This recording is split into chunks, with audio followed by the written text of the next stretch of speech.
Hello, hello. Hope you're all doing well. Today we're having a look at the Detroit Circuit, continuing this hot lapping series I'm doing. If you don't know the Detroit Circuit, it is a great fun track that F1 used to go around. I believe it's in the financial district.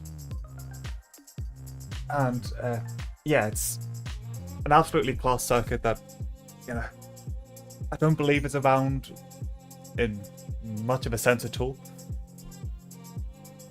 But just because it's gone now doesn't mean that we can't enjoy it. In Assetto Corsa, there's a few mods for it, and I have it linked in the description. There's one by a guy called Shin. And yeah, it's a brilliant rendition of a few different years. There are different sponsors and things like that. So I will just show you this.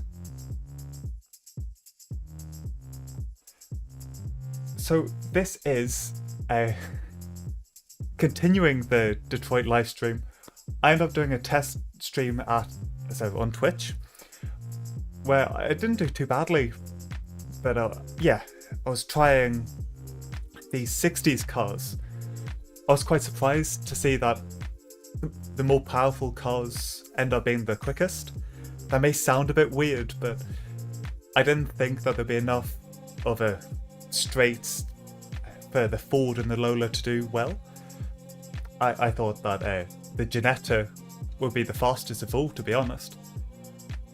So it was a great fun time, and I thought, why not continue? So I have a big list of cars, but yeah, there are a few options to go with it. So starting off today, we're having a look at the Audi Quattro by Virtual Racing Cars, and its friend the Camaro, where those IMSA cars are really, really good fun, very different, but absolutely class. And then continuing the sense of speed around this tight track, we've got a 962, the Peerless Corvette GTP. And then getting more modern, we have the Mustang GT2, the Dodge Viper from the early 2000s by RSS, and the Saleen as well. If I have a bit more time, I can always have a look at some of these. There's a bit of fun here, selecting just anything I want really. So I could do the Toyota Rally car, the DTM car by Mercedes, getting increasingly more modern Le Mans prototypes, F1 cars and IndyCar. So yeah, there's a lot to have fun with here, because I thought it was a brilliant day, the sun is shining, and why not sit inside and do a bit of sim racing? And if you want to have a go, and just let me know if you want to see any cars go around this track, let me know, I can always add them in. But without further ado, let's start with the Audi. It's going to be a fun car to drive around this track. I believe it is four-wheel drive, but the turbo that kicks in, you really need to keep that cycling. And yeah, it can be class, but it could be quite dangerous. I had a quick practice in it just before this, just to get my head around Assetto Corsa again, and yeah, it should be fun. So thanks for joining for this stream today. If you have any tips, comments, or just fancy saying hi, yeah, let me know. And send a comment if you fancy. So starting off strong. This is the Audi Quattro by Virtual Racing Cars, as I mentioned before. I believe it was supposed to... It didn't have headlights at the time, I believe. So even though it was very fast, it should have won the IMSA Championship of that year, but it couldn't do the nighttime runnings. But all that power, the full drive capabilities, should make it quite a machine around this track. If you've seen any of the other hot lapping streams, I go for an outlap and then up to 3 laps around the circuit. We get a bit loose on there. It's a one way just to keep things snappy, but I also can't make too many mistakes. Otherwise, you know, that's game over.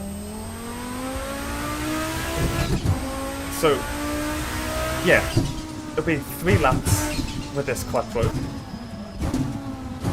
And even though it's some very powerful cars, you know, prototype cars coming up, I think it could do really well here.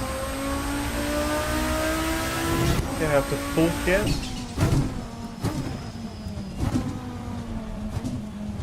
This Detroit circuit, there's so many right-handers, or 90-degree corners rather.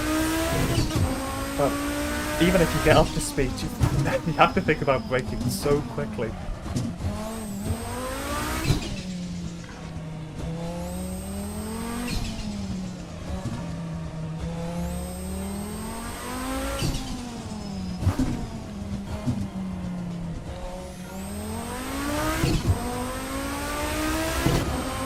Okay, the car going through the tunnel there. Just a slight detail, but always nice to hear.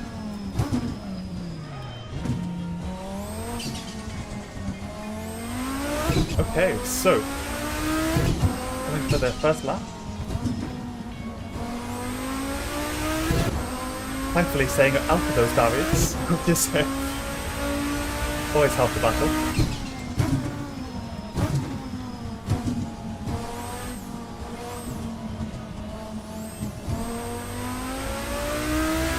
Not able to keep the turbo cycled too high there. Around turn 1.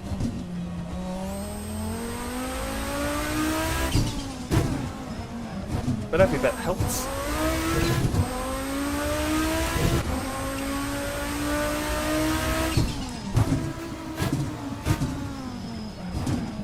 I think this is one of the hardest corners on that track.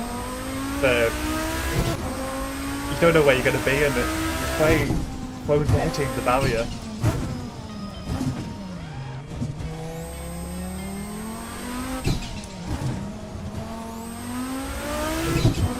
Okay, onto the back stretch. If you can call it that. It's over so quickly.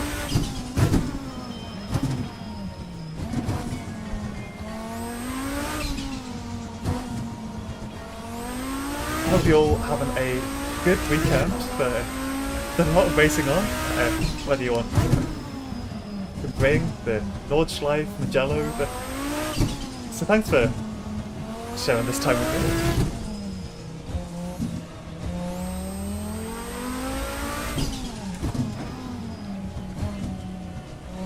Make it cleanly around that corner, that is also quite a tricky one.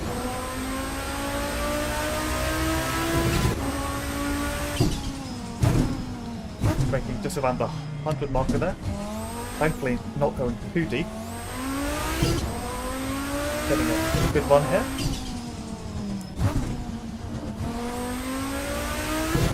Out of the Armco towards the finish line after the first lap. That is a 156.8.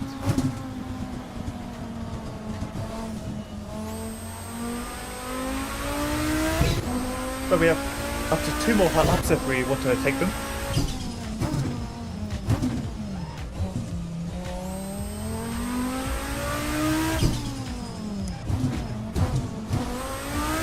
Oh, that felt better.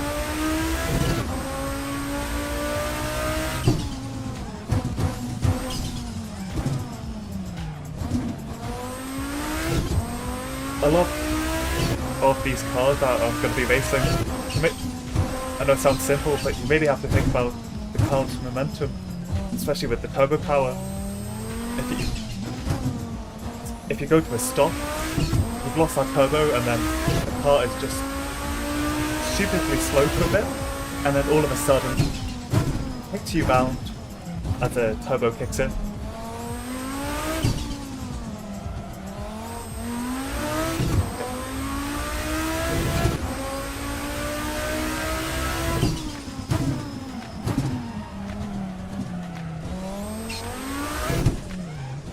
Not the best line for all of that.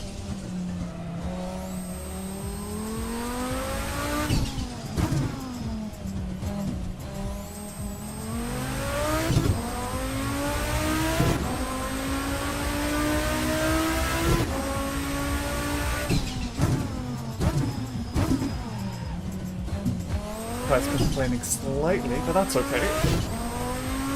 But we make it through fairly nicely.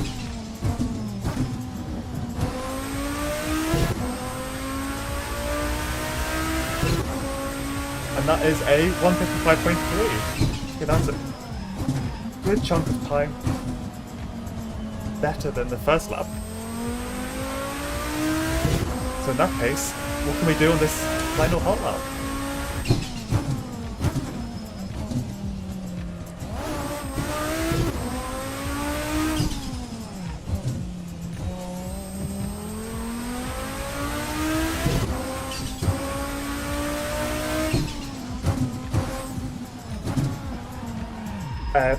Turns out we can't do too much. We push it too hard through that corner. And that is the end to our first run.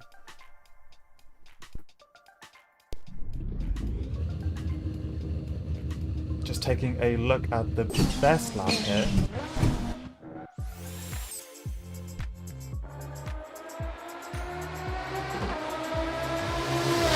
Just to hear this car, really.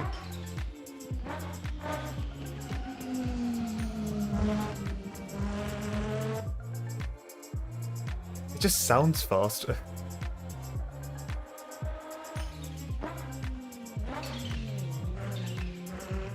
Not really picking the best places to hear it.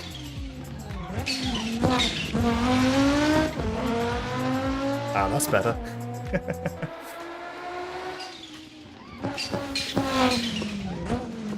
Okay, so that is the end of the beginning. And let's add that onto the leaderboard. So that is a 155.34,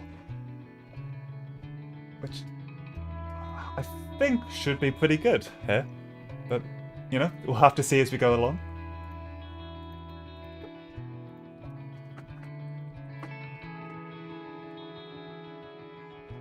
As you can see, I have to do this all a bit manually, but it's a bit of fun, really. Okay, so with that, the Audi is in first place, as you might imagine. I think it should do pretty well here, but yeah, let's see what this Camaro can do.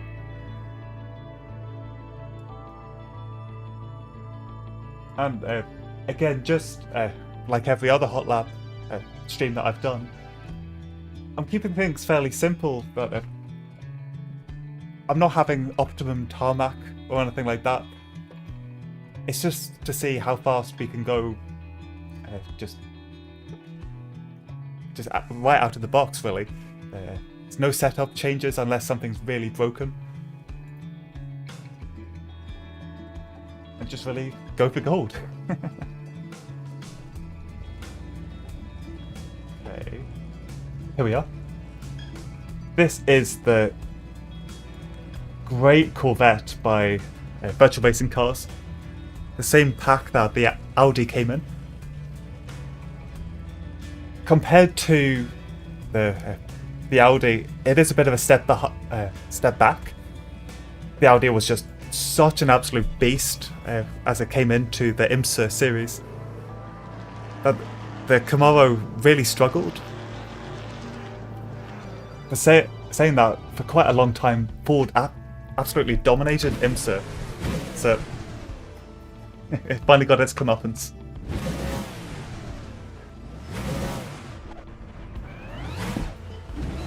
unfortunately, quite hard to see anything on this with this car. Stick myself a bit further forward, so to help you see things.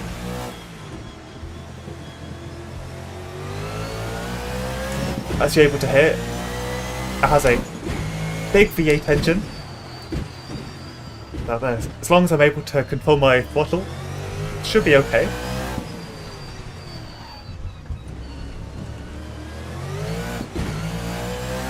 But if I'm not, it'll get far too lively.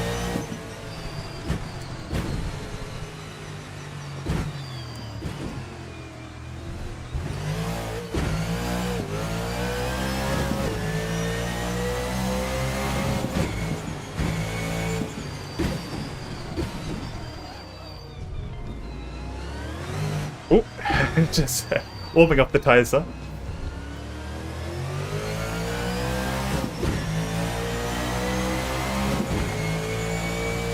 If you haven't got this pack, I would seriously recommend it. I think it's on AMS2 as well, and yeah, it's a great addition to your game.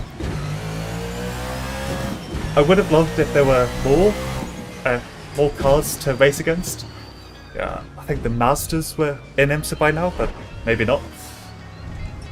But in any case, it's so great to have these.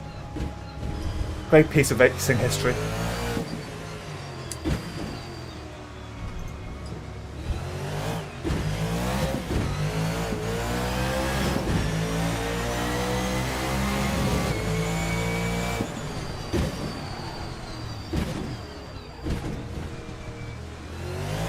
Feel this could be quite a lively car here, so I may need a bit of luck around these hot laps. But we make it around the firewall.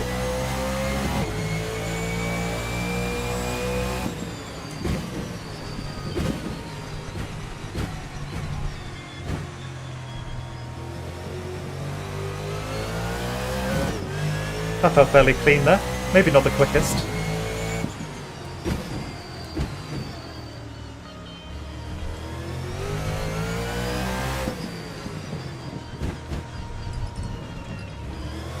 Really being gentle with the car.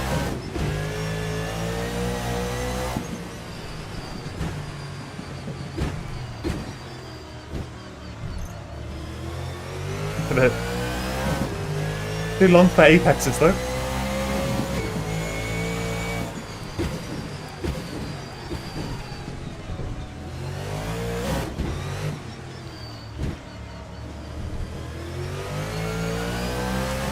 Okay, onto the back straight.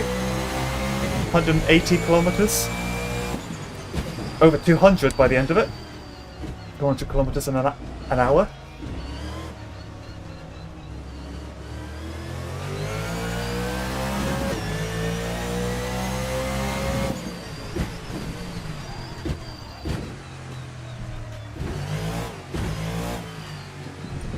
Getting a bit too sideways there.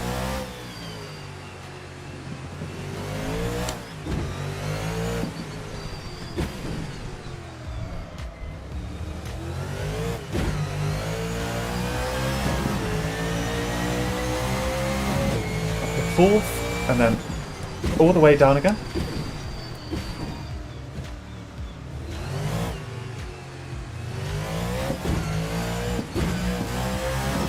Finally able to get up to the throttle there. Far too loose. For the end of the hot lap, we have got a 159.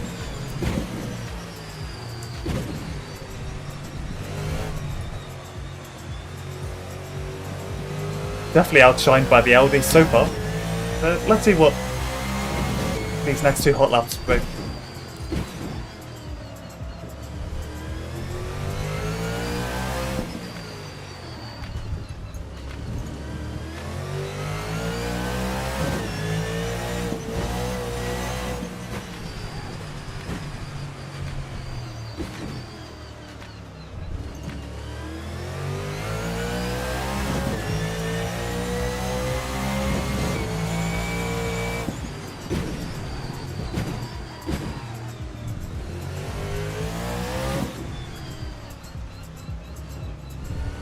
Okay. On the back stretch.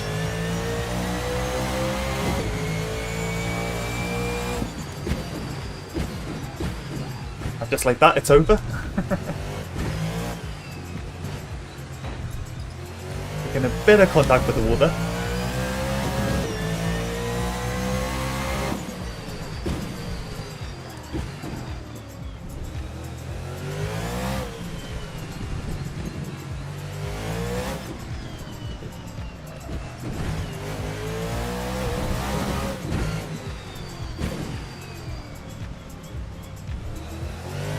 Definitely a scrappy sector there.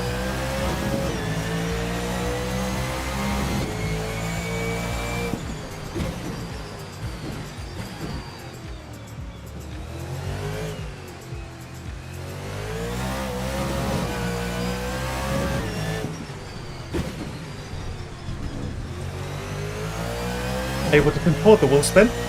We come to the line, and that is worse. Okay, we have one final shot at this.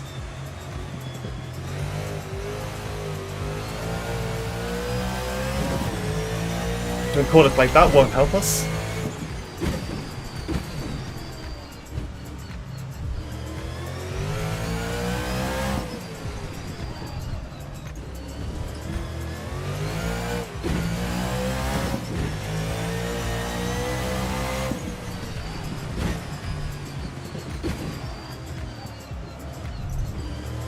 No, I think this lap's done. I'll finish it just to, see what we could get, but I think that's it for this Camaro. It tried its best, but yeah, the Audi that was so dominant was dominant here again. Down to second, first, and still missing the apex. Hope your weekends are going well. You got any big sim racing plans to call this for the next 2 days?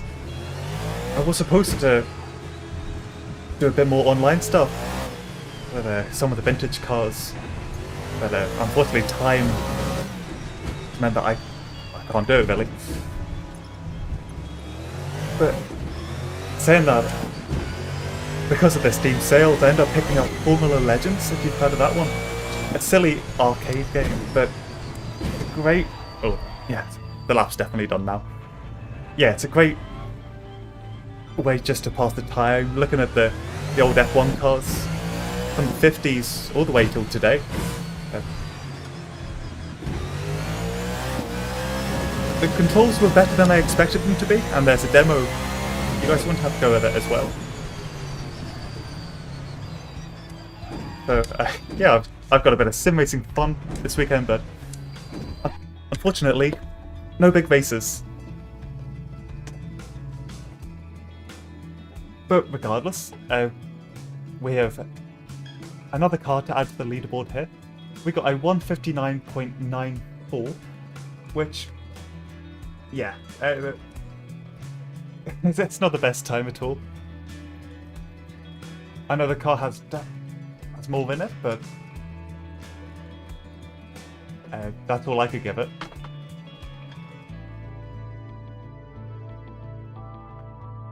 So it's in second place, which, will be the highest it's going to be here.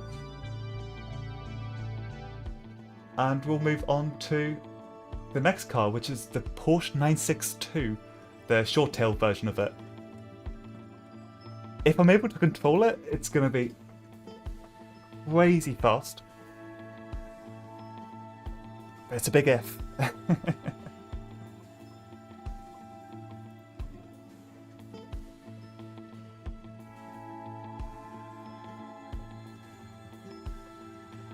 Okay.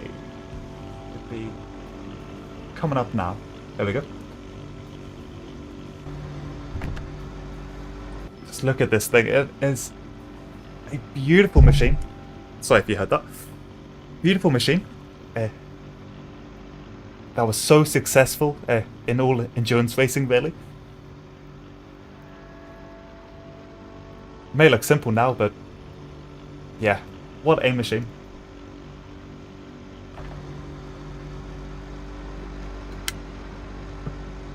Okay, so let's get going. You'll see I have two yellow dials in front of me. The one on the left hand side is the turbo. Really gonna have to keep an eye on that with this thing.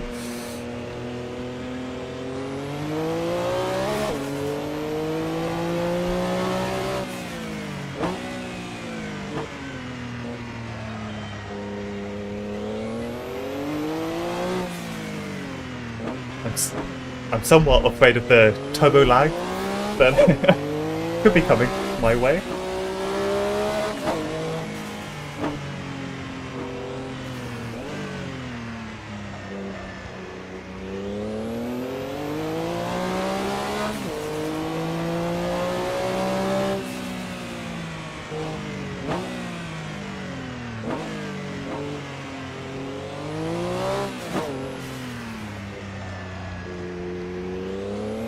Okay, let's see what this thing can do.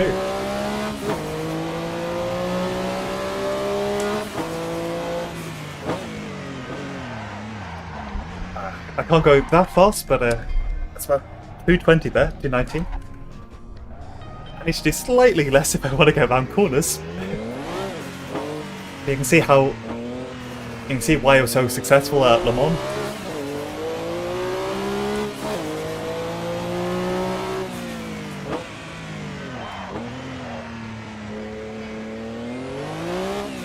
Gotta really be careful of blocking the brakes though, that you can hear the tyres wanting to complain anytime I get towards a corner.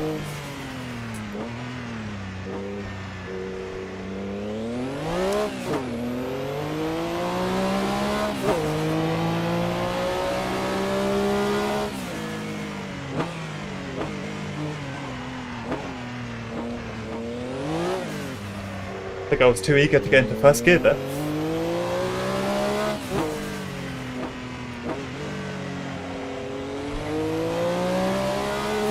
Okay, let's start this thing. Can we beat the Audi?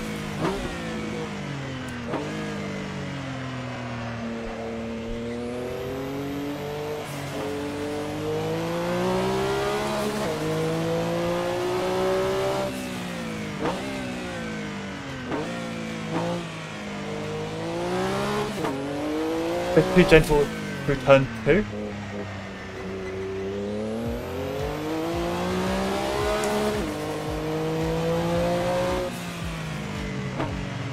But it feels so much more controlled through here. That is far nicer. I can imagine this car will be a bit more difficult to control if I pick the long tail version. But this really wouldn't be built for this kind of track.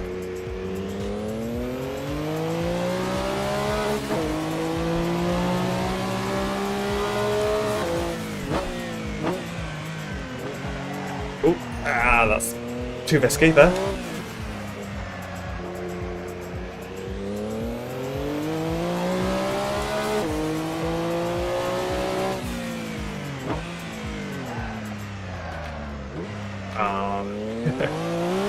This bit feels so slow. It's if I'm able to keep momentum, I should do okay. We go past the steam liner, or whatever that thing is.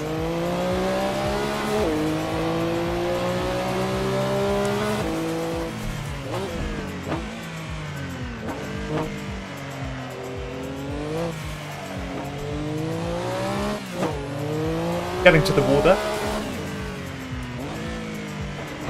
Maximising the track too much there, hitting the tyres.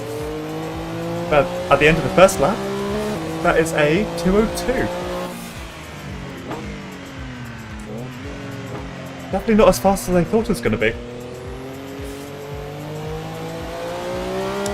I mean, I know it's slightly older than the Quattro, but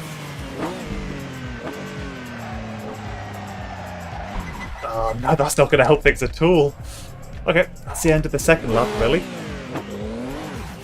Okay, so our next aim. Can we beat the Camaro?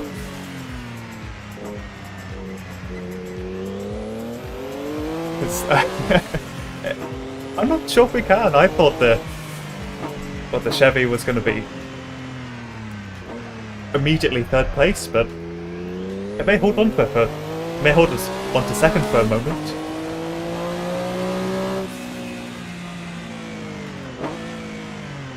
If you've played Race Room, there's those cars as well as one or two others are in the game. Have a go with them. They are they are not easy cars. I think they're quite a lot harder in that game versus Assetto Corsa, but yeah, they are class acts. And to have them in their proper liveries with the names of the drivers in period, yeah, it's really cool. I mean, you had what's his name, Paul Newman, the actor, and quite a good racing driver there. Yeah, it's Race Room. It's always better than you think it's going to be, and I have, pretty high expectations of it.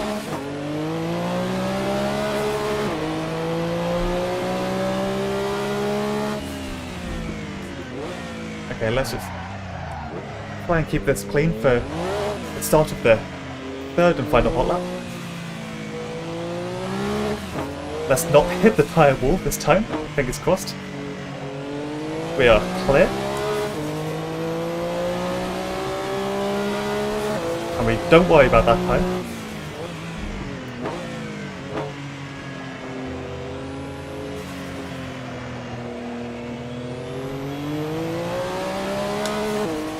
Make around turn 1.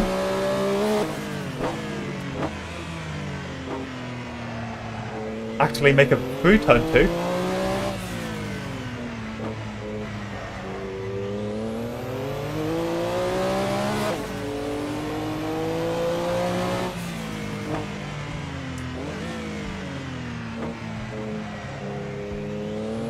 Hey, nice to see you, Joey.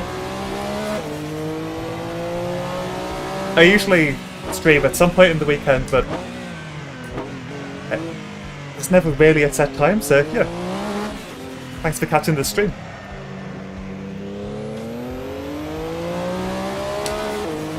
Going onto the back straight. Briefly into fourth. Able to get us stopped. Maybe a bit too well.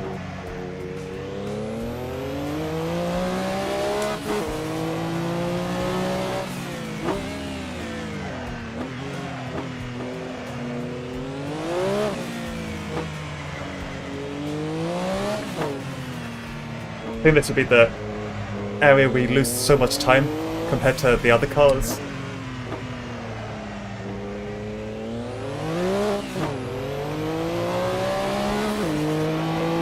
Should be able to cause some back here.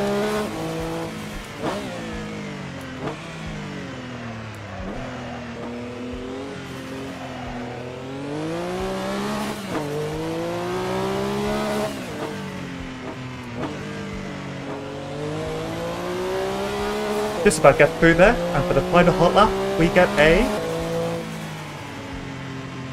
2 minutes, 0.2. So just slower than the Camaro by about 3/10. But we gained a lot of time there. That was far better than I expected the Porsche to do. At least once I saw the first set of times. That was a bit dreadful originally. Okay. Let's add that to the leaderboard.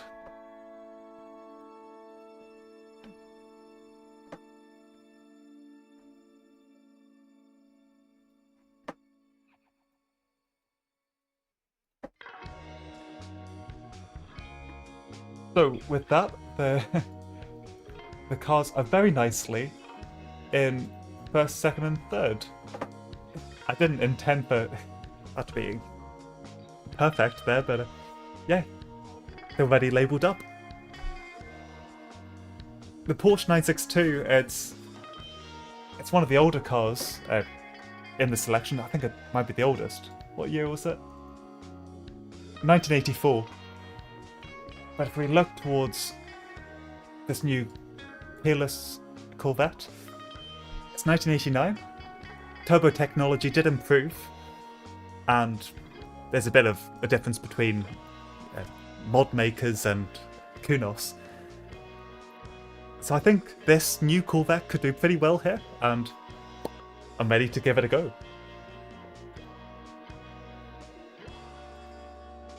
So if we just get that loading. Yeah, I'm a big fan of the older cars and tracks too. And thankfully there's so many mods to celebrate all of that. You know, there's got to be one car or one track that just hasn't made it.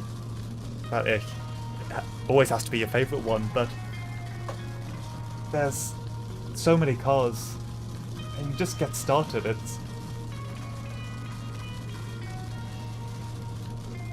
I wouldn't have known about this Peerless Corvette at all, and then all of a sudden Legion put this mod up. I think he's still around, but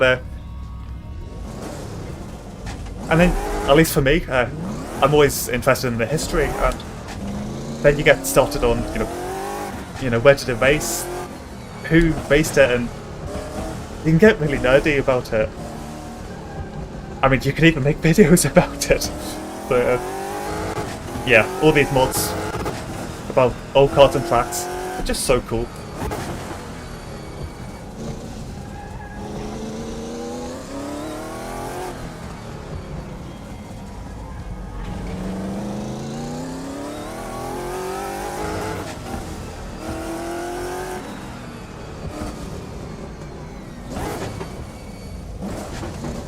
This car feels a bit more stable compared to the previous Porsche. I feel like the moment I say that, I'm going to spin round, but I've got hopes for this thing. I would like to finally take out that tomorrow. And at some point I'd like to challenge the Audi, but I don't know if these prototypes are going to manage that.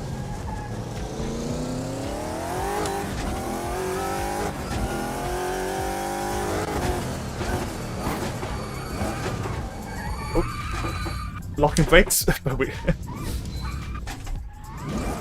bit of an exciting outlap there, but well, at least we don't make contact with anything.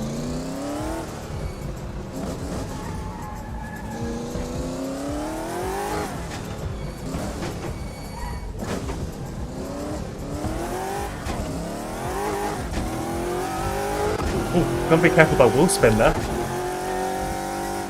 Good to know. That is some of the best things about doing this hot lap live stream, is that you just don't know what these cars are going to be like on this track beforehand.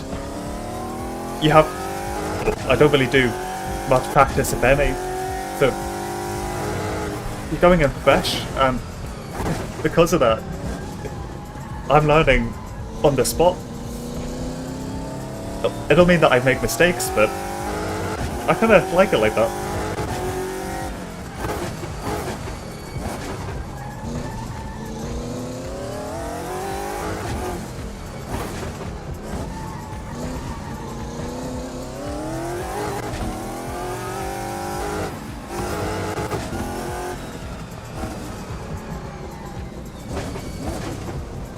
Down to second, we make it around that corner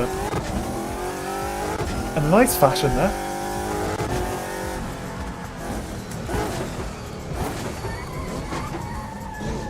That corner, not so much.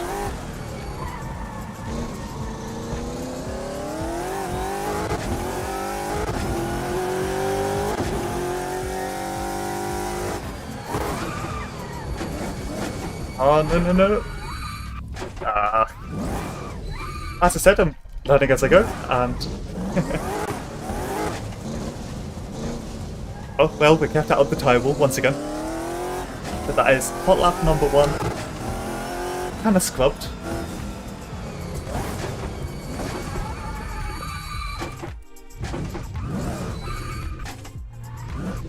see if I could actually get a clean lap.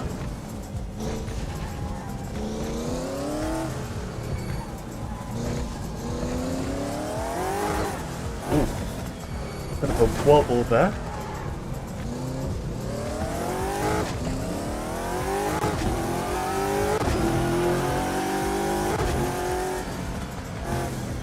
I think this car is fairly well geared for this track. It's quite short, and the 5-gear system, I use all of it pretty much, so which is quite a nice treat for. It's quite a nice treat to race.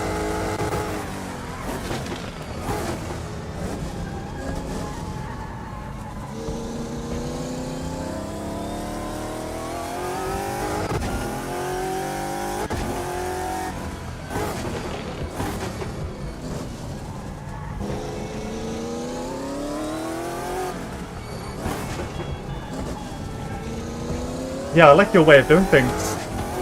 You know, just drive the cars you like. Joey, what kind of cars do you like to drive? Is it, you know, are you talking 60s, 90s, some of the modern GT cars?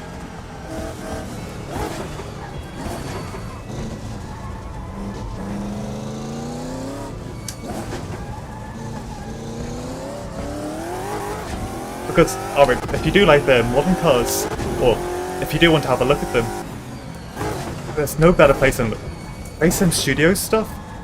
It's way better than the Kunos ones. But, yeah, not to everyone's taste, I guess.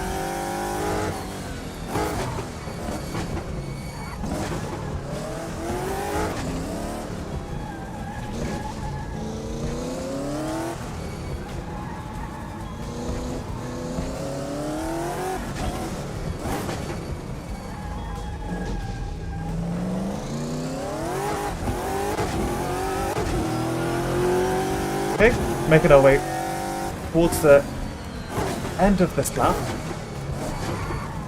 Come on, get it stopped. That was so clumsy.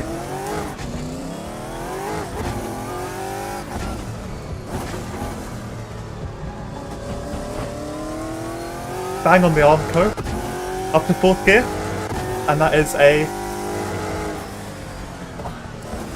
2 minutes, 0.9.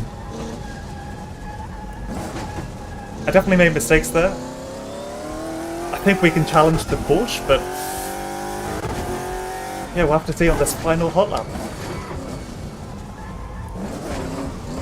Trying to get this thing stopped is quite tricky.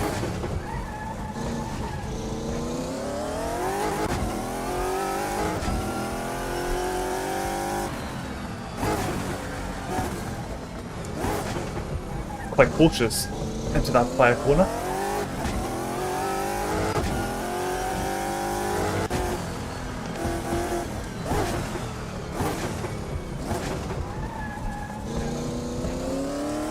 Yeah, that's the best of taking this car around that corner.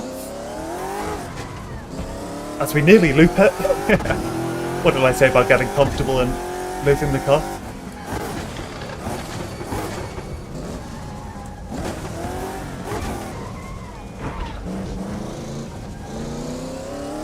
That sucks, but there's no damage, and we didn't lose too much time.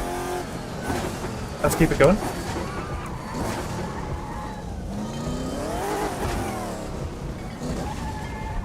I think this might be done.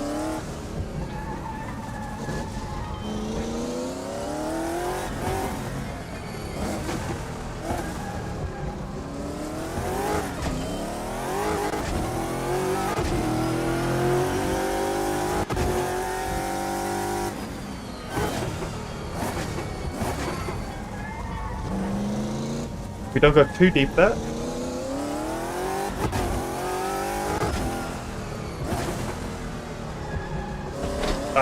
Again, making contact. And that is the worst time. So 2 minutes and, what's it, 9/10 time there. That's the best we could do. I didn't really gel with our car, but I still like it.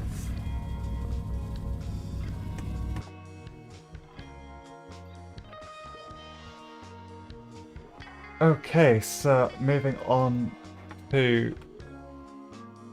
the leaderboard again. Oh, just seeing your comment, Joey. Shelby Cobra is one of the cars of the moment, really. And you like the Mustang and race them as well. You like some difficult cars. I respect that. Even though I like the look of both of them, I'm nowhere near competitive.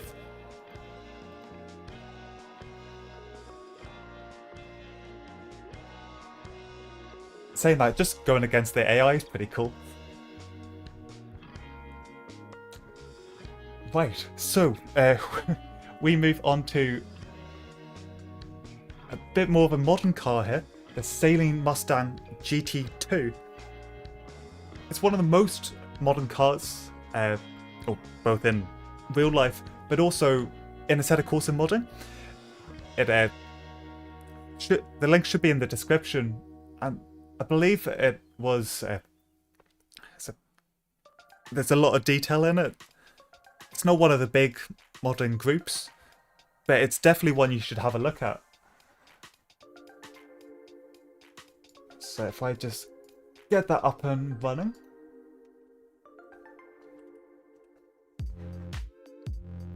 It's a 1997 car. That, yeah, I think it looks pretty cool. I haven't used it that much though, so yeah, we'll have to see what it's like.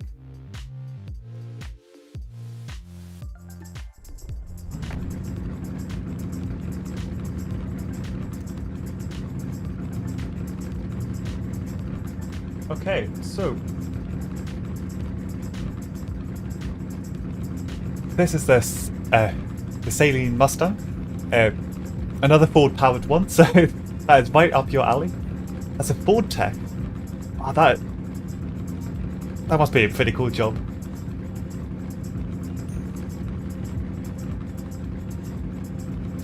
Yeah, this may be an older car now, but I think it still sounds pretty cool.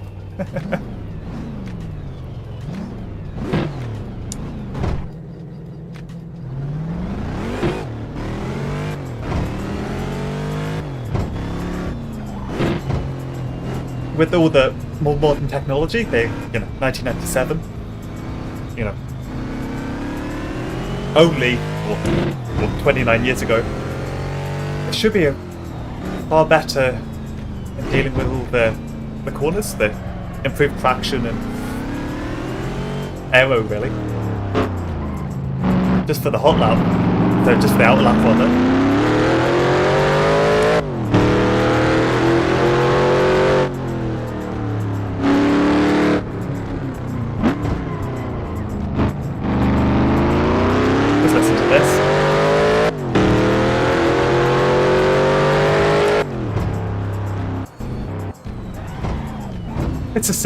It's the simple things, It's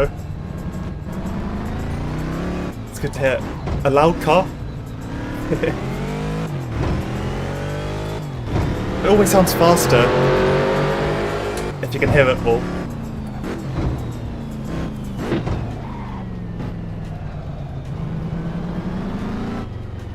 Yeah, it's not a car I really heard of until the mod came out. I know of Saleen, and especially with the bigger GT builder, or the S7 was it? Yeah, it's a vibrant livery, and there's a few of them in this pack, which really show off this car.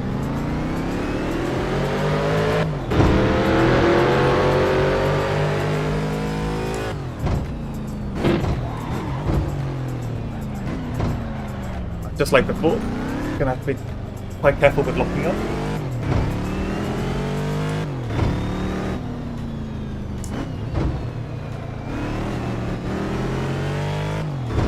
Bit too much of an angle there, but we have finished the outlap.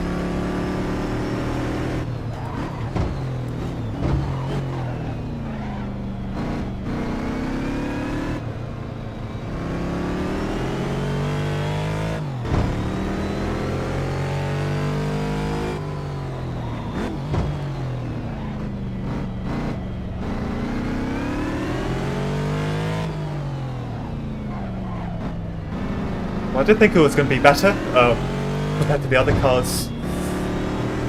So far, I don't feel totally comfortable with it.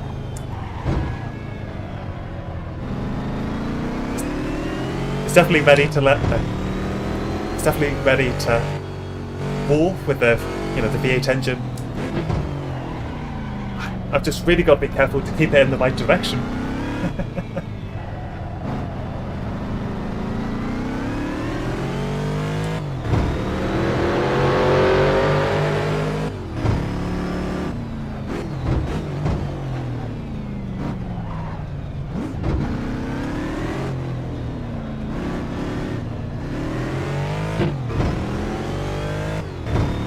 Third quickly.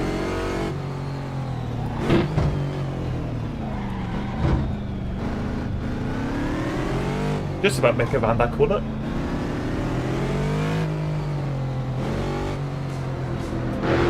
There's so little room for error here though. You have to be so close to each and every barrier. Quite the task.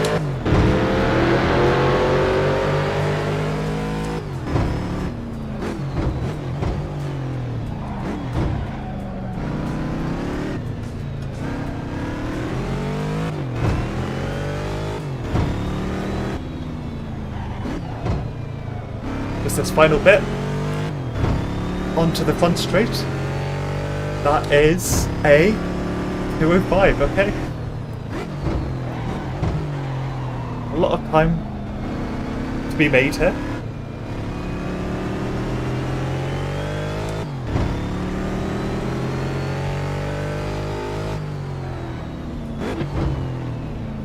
Slightly too cautious. But with a bit of throttle we get around the corner.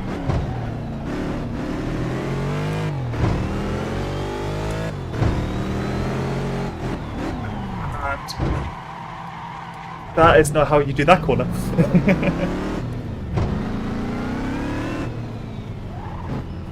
Okay, so that's the end of the second hot lap. And we'll move swiftly on to the third and final one.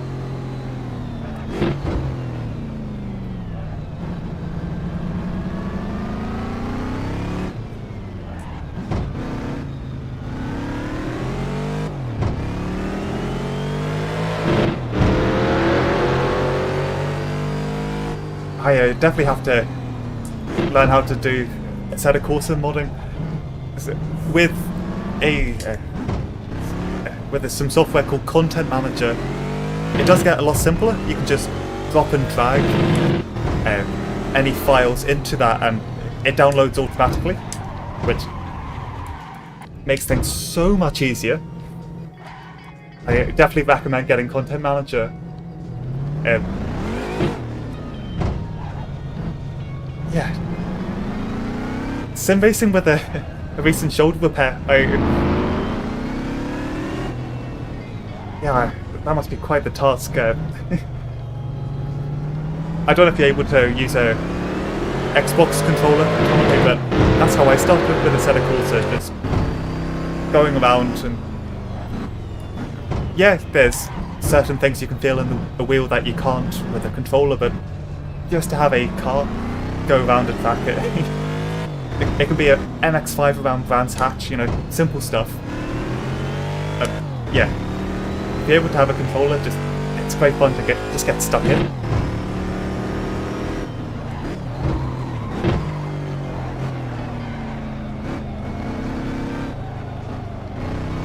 Long way around turn one there. Can we get any sort of a good time here? Fingers crossed. No fingers. Okay. That was not how I wanted that to go at all.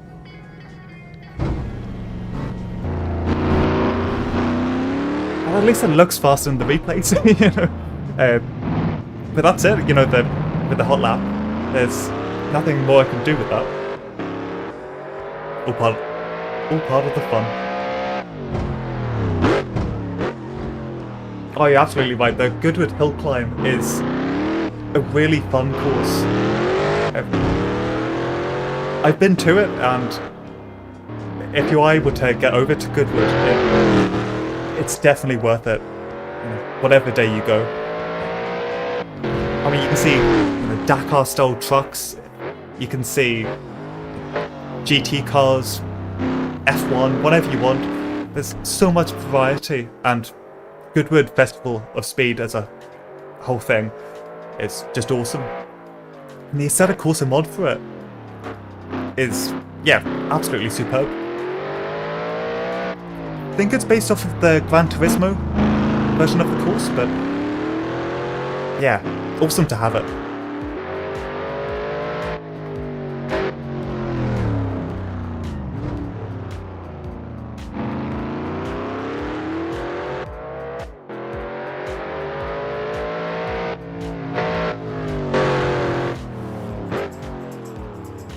Right, I think we better move on to the next car.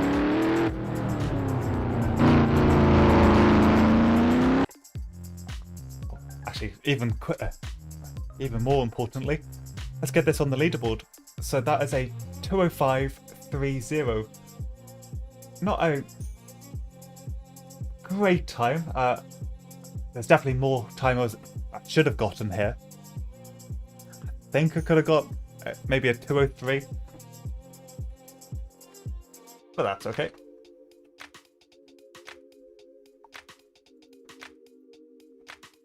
Actually, whilst I'm here, just gonna have a look at something. Oh, you have a rally stage near you. That is so cool. Is that modern cars? Because I know some of the Rally Ireland, for example, you can see Ford Escorts go around, and then you see, the newest Toyota rally car, the Yaris, come around just after it.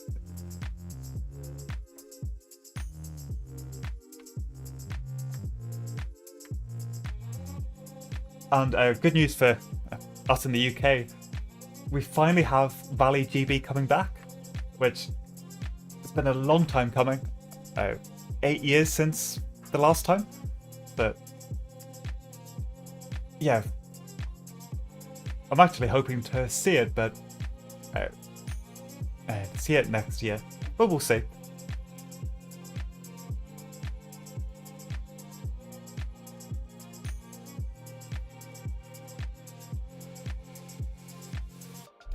Unfortunately for where I am, it's a bit of a trek to get to any rally stages. There's you're talking about Wales and Scotland, and maybe 3-4 up to 6-hour drive, which for a UK person that is quite the journey. Maybe not for an American.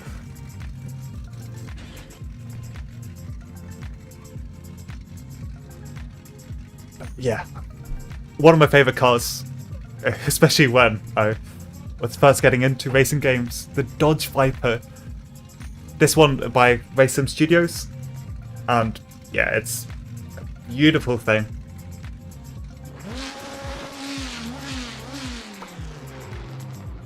Out of the whole selection from that RSS GT pack, I've got to say this is one of the ones I've gone back to most often.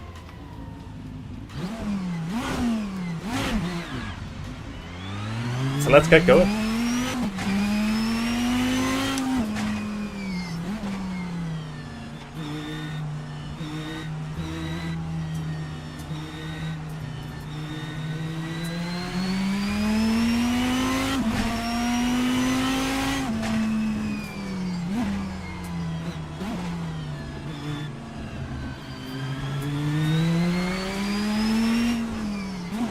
Okay, let's hope we can finally beat, let's say, the Camaro. I think we can get second place with this. Don't know about the Audi, just because that's such a machine, but yeah, we'll see.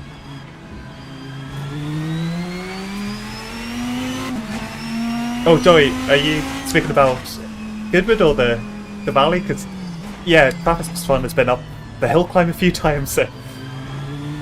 But, yeah, he always puts on such a show wherever he goes. when I was up there for the the festival, so I ended up chatting to the family that owned. There's a flint wall as part of the hill climb. I didn't know these people beforehand. I was just standing next to them. All of a sudden, I found that out because every time they went past their flint wall, they started wincing, and yeah, it was quite funny to watch them.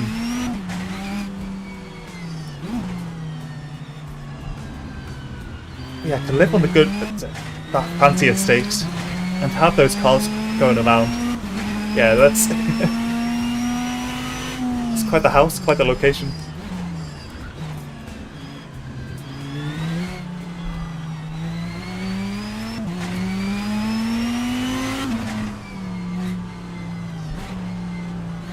Yeah, the Viper is so cool. It's.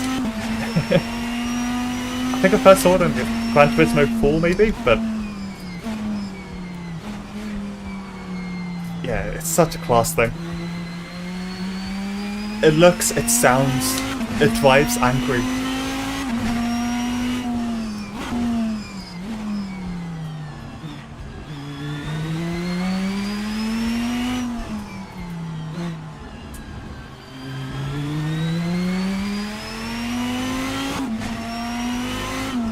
Oh, yeah, it drives too angrily. Crikey, that would have been a big hit.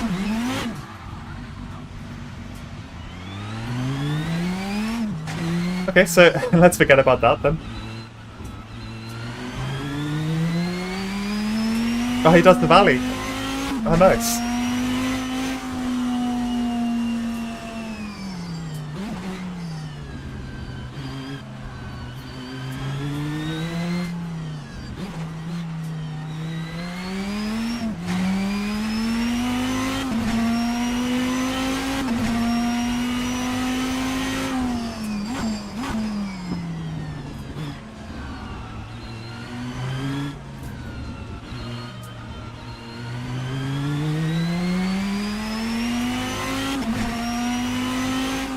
Yeah, I definitely would like to go to a valley stage.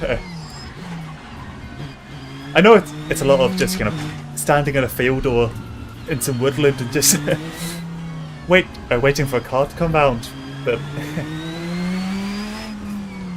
it's so cool to see someone just really throwing a car around. I've been to a few racetracks and such, and I've been very up close to quite a few race cars, and I've been lucky to do that. The valley drivers are just a different breed of people.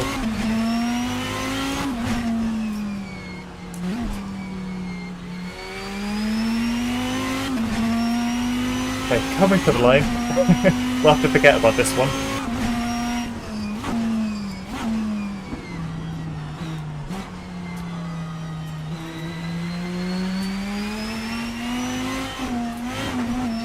Maybe this lap.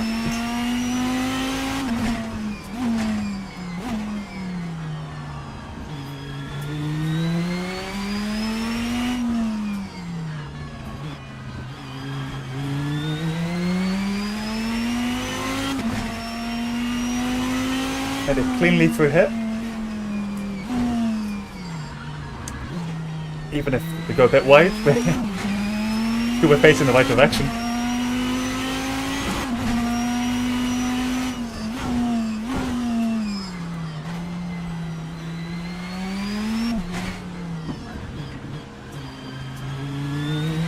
How fast can we go?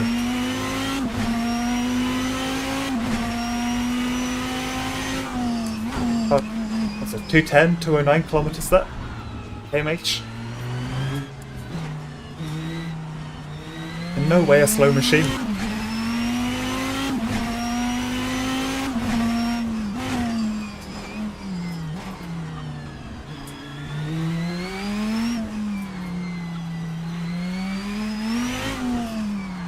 I'm always nervous about those two previous corners that dealing with differences in height there. The car can get a bit loose. The car doesn't always get caught out there, so bit of a full sense of trust.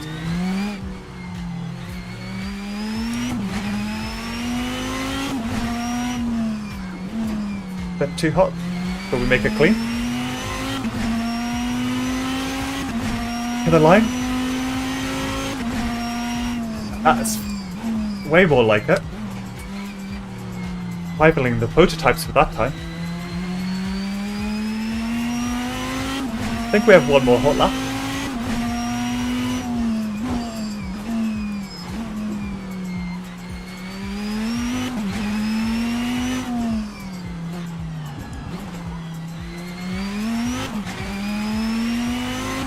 I don't know why, but I'm definitely drawn to street tracks when I'm trying to think of ideas for this hot lapping series. You know, I did Adelaide before, classic Napoli prior to that. I think it's such a... I think they can be so much fun when, you know, danger is just, you know, a meter or so away from you at all times.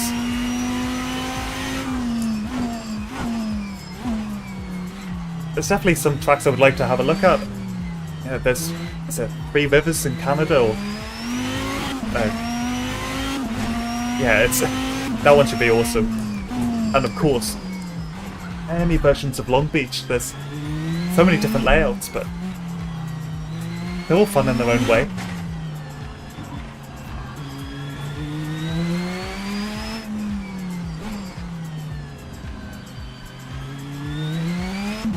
Bit of a slow exit.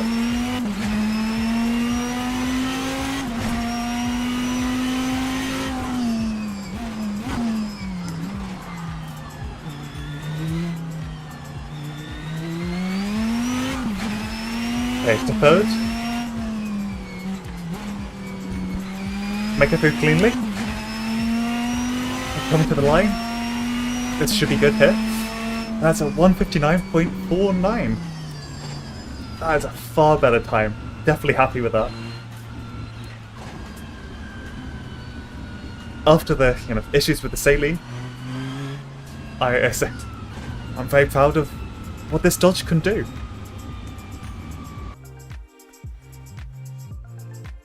Let's go put it on the leaderboard. Oh yeah, the F40 is sure scary around the Nordschleife.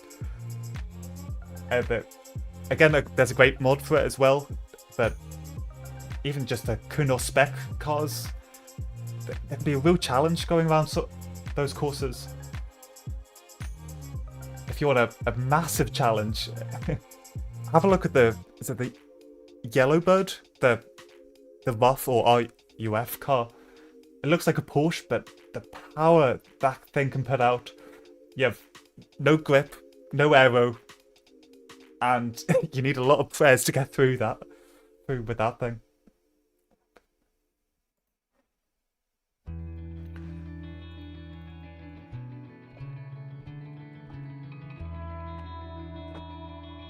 Okay, so with that time, we're nowhere near that Audi, but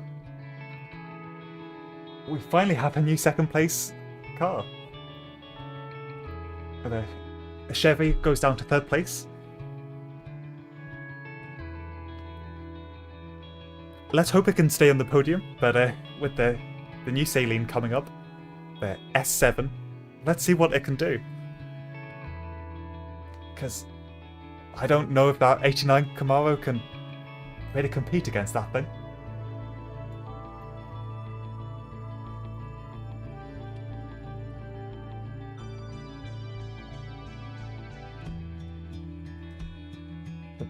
But potentially, just because things can be...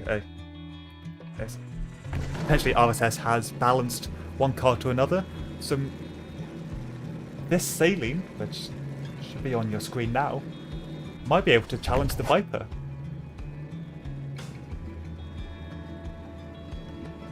But there's a lot of hypothetical there. The real issue is just, can I get round a lap?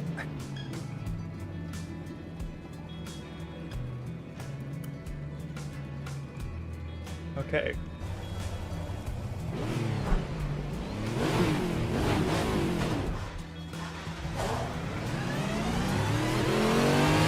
This is another one of the great cars from the RSS pack.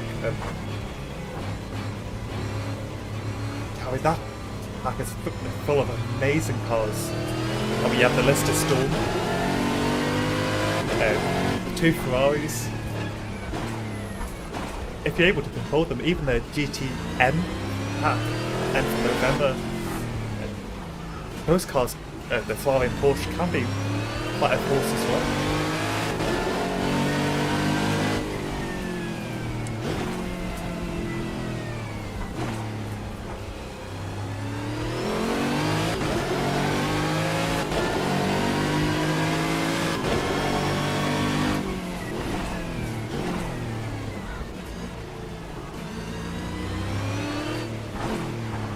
So far this car feels fairly planted. A bit lighter than the Viper. At least I can get it to turn a bit more how I want it to.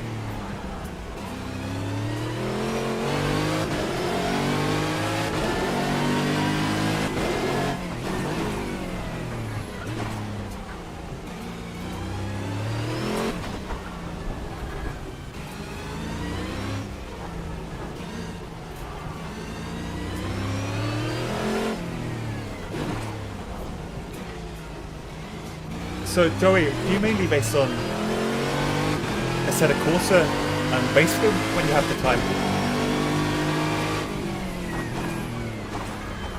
Or do you have any other sim games or arcade games that you like to have a go at?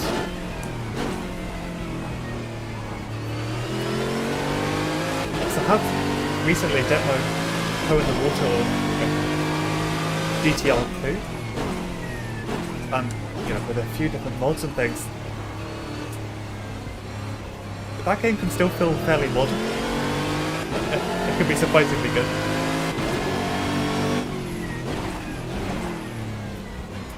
Of course for me, who love a bit of Grand Prix Legends. And even GT Legends. May not be the most popular game, but it is pretty fun. I believe it's by the same people that did Race Room. So, yeah, it's a good team there.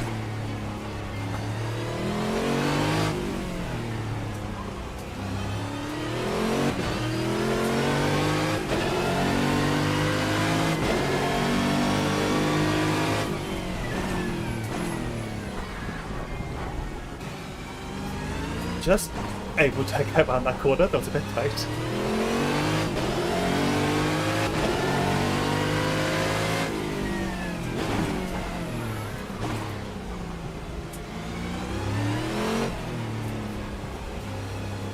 Oh, hold on a second. Something's happening in my game. I think we're okay here, it's just had a bit of a crash on the Assetto Corsa side. Oh, that's not what you want to see.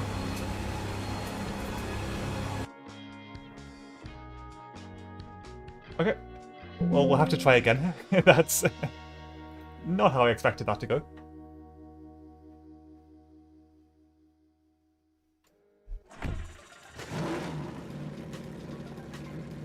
Okay, so I think we're on to a fairly okay time there, but well, that's good now.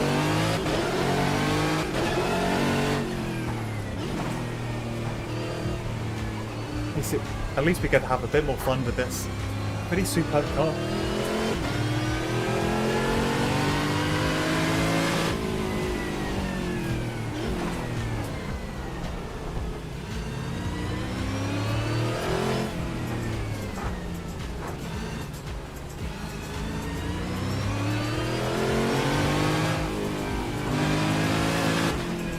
It's a good selection of games there.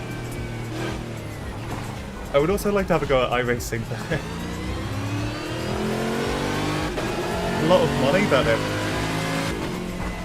you definitely have to invest in, because there's just so many good cars that they put into pretty amazing detail. I think I might have to go all in on that, which could happen at some point. You know, eventually it'd be fun to race with people on there, and whether it's the Lotus 79 car or even the Opel, like the classic Opel stuff. It'd be fun to have a go at that game.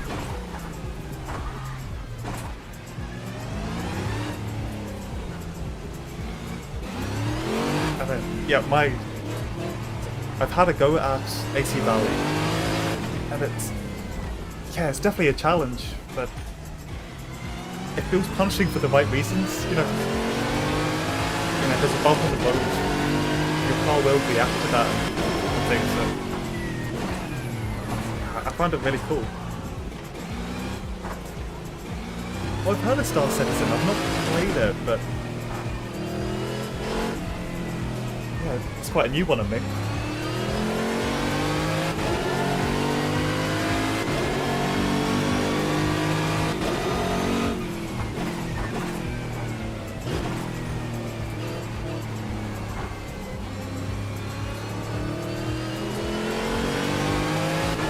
Yeah, that AC Valley sure has a lot of potential. The new update, whenever that comes out, have the sort of Peugeot and the Subaru Impreza. That should be awesome. There's always something to come out for that game that, so far, they've all been winners, at least in my book.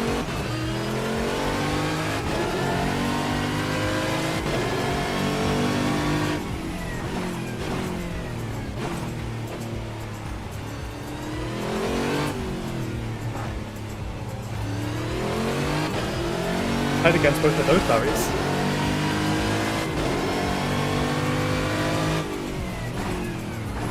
But just like the Viper just getting about 210 kilometers an hour.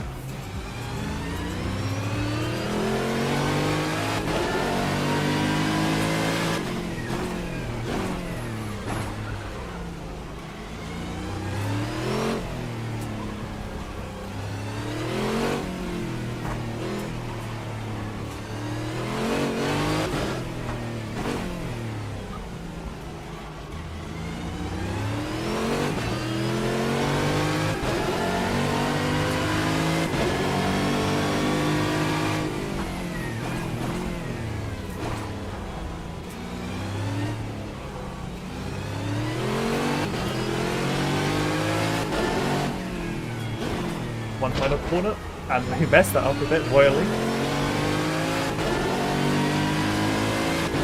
The end of the first hot lap, 1:58. Wow.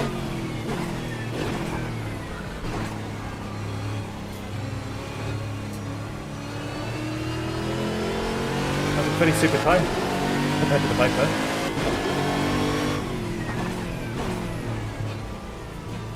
Oh, the Mini, huh? I'll admit I haven't had a go at that one too much, but I may have to have a go at it again.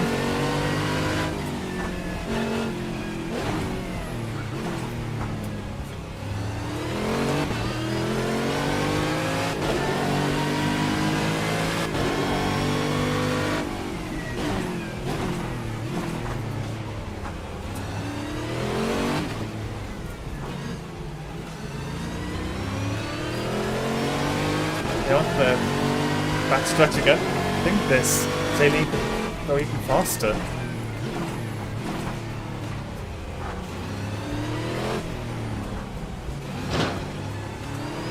You know, as long as we don't hit any barriers.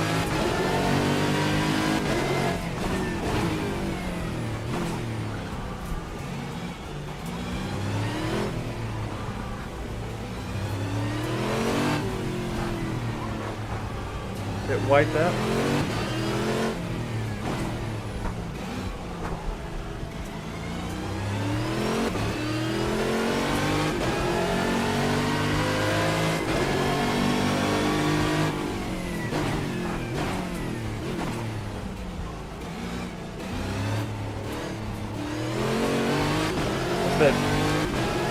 The been too careful with the throttle, but the entry felt nice there. We got around that tyre wall. What can we do? That's a 157.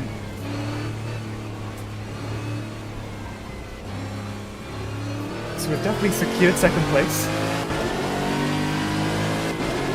Don't think we can do anything against the Audi, but why not have a go, you know? Ah, that's why. So, let's have a quick look at the replay.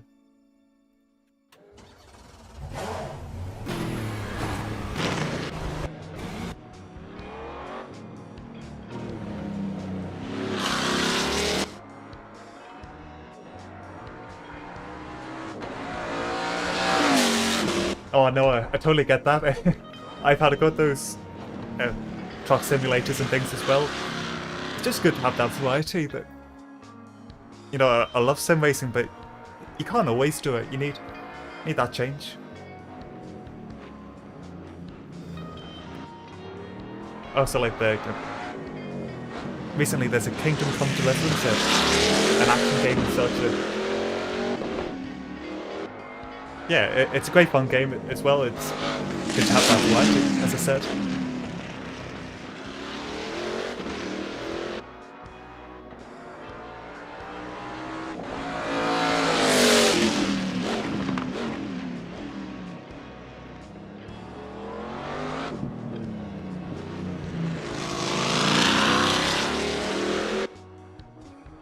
We'll just let this replay come to an end once we get to the end of the lap. Tell you what, that you know, it's an older design now, but the Saline still looks fun. It looks fast. It's definitely a car I'd like to see in person. It's a bit odd looking.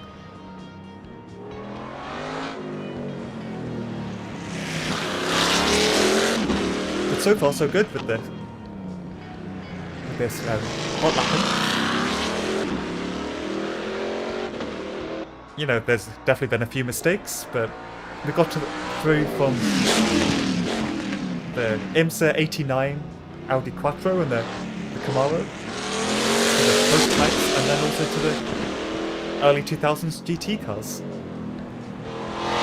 Sliding around that corner, that looked nice. And to the left. Okay. Go put that on the leaderboard.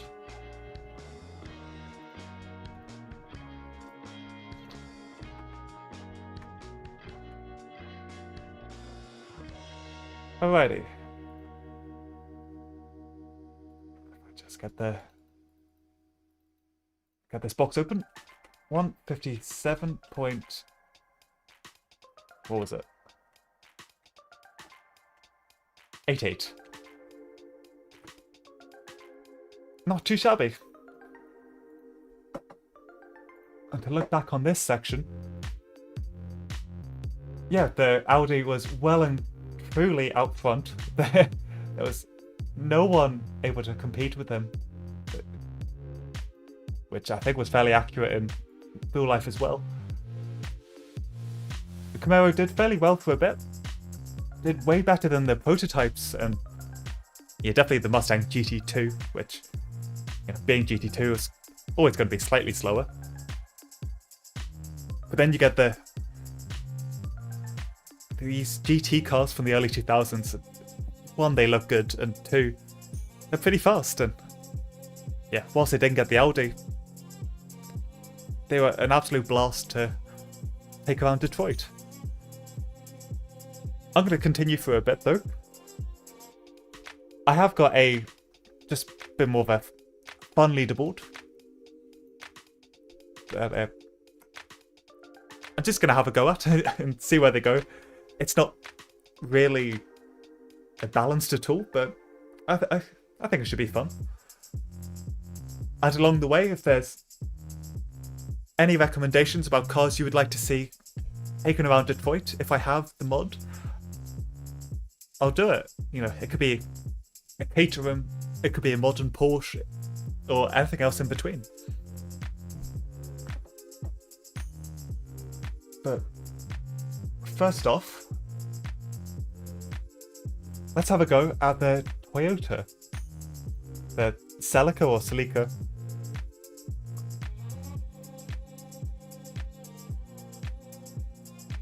It's a four-wheel drive car, turbo powered, so kind of like the Audi in that way. It's not going to be as fast as the GT cars, I wouldn't have thought, but should be pretty awesome on the corners. By the way, that's just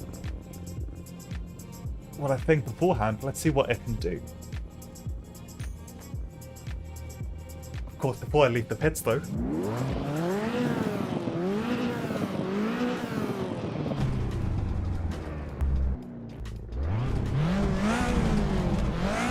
Doesn't sound too bad at all.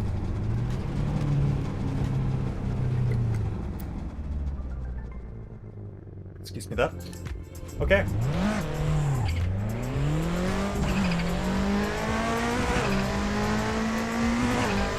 You can hear the bird, the turbo bird chirping.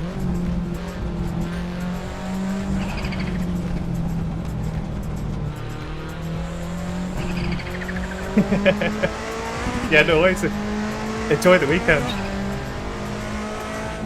The good thing about doing streaming like this is that I was going to do something like this anyway.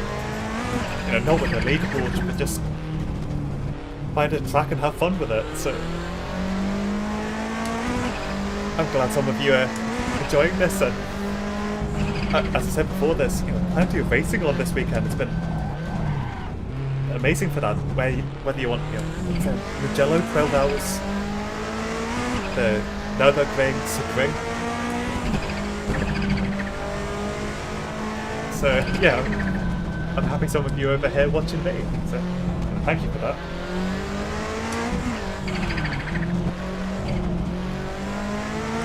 This car definitely feels a lot softer on the suspension compared to the others, as you might expect.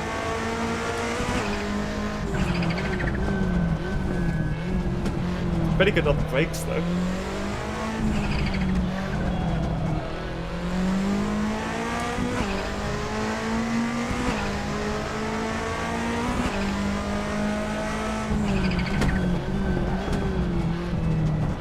We've got down the gas fairly quickly, which is going to help with the engine braking as well.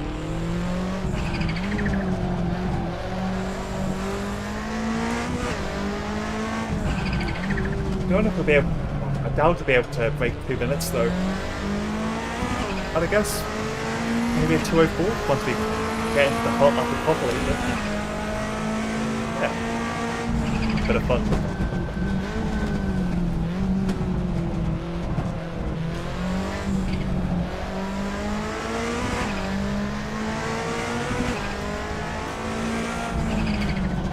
Oh, wow! Felt the car go and that was it then. There's no damage on, so the car's still okay. Even if it may have hindered the time a bit.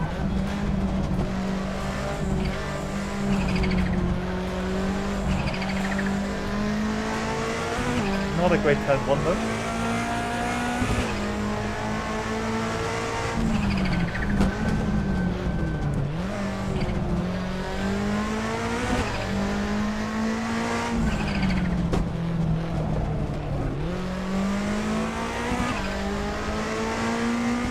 Fourth gear. Fifth. With the rally car, that section feels a lot safer, even though I may mess up the apex.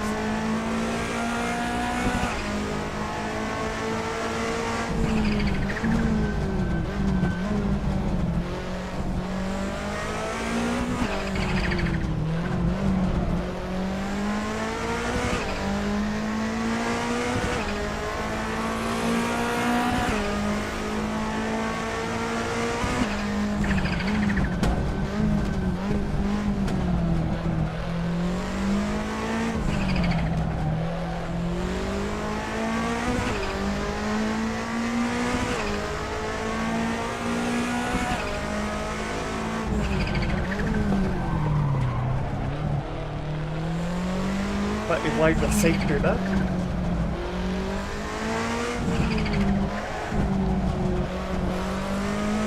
Feel the car rolling as I go.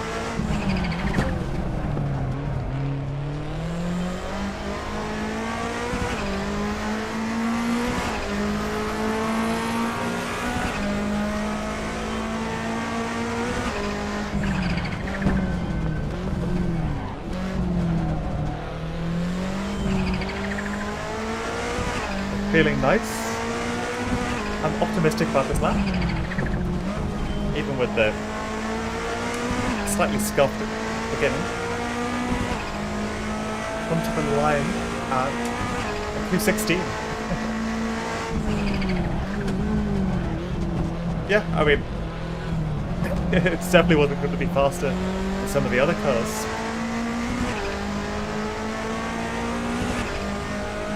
But a surprisingly good combination though.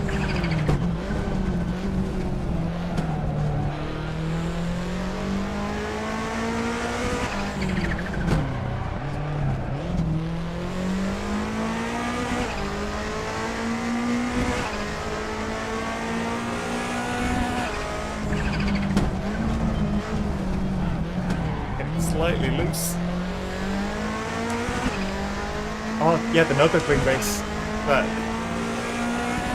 I watched most of the beginning. Yeah, it was harder, but the Audi was in first and second place most of the time.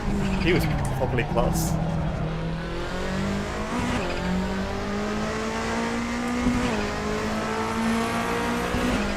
You always get fun racing out there, to be honest.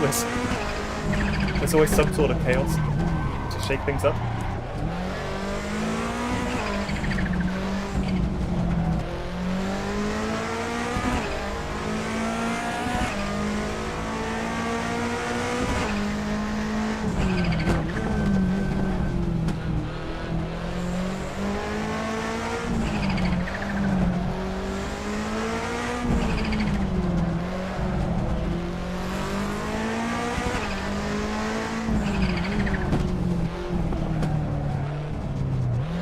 That wasn't so good. It was not so good.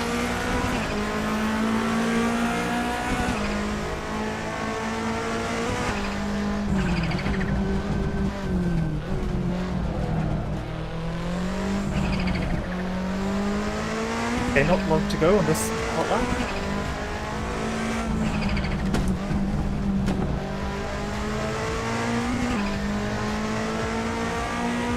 We beat a 2:16. No, we cannot.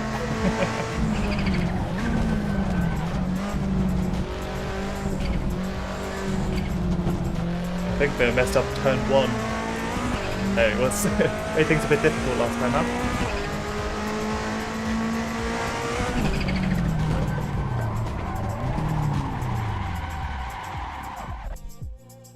And with that lovely little slide, that will do us there.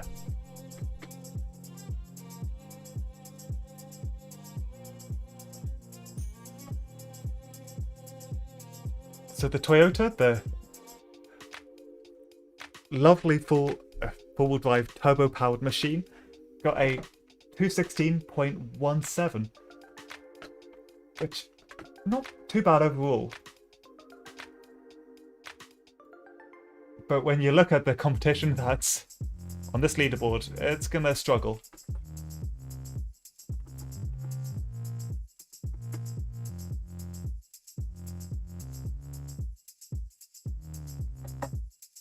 Yes. Well, up next, for example, the 2005 Mercedes DTM car.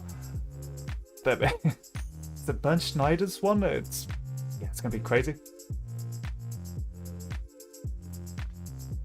Crazy amount faster.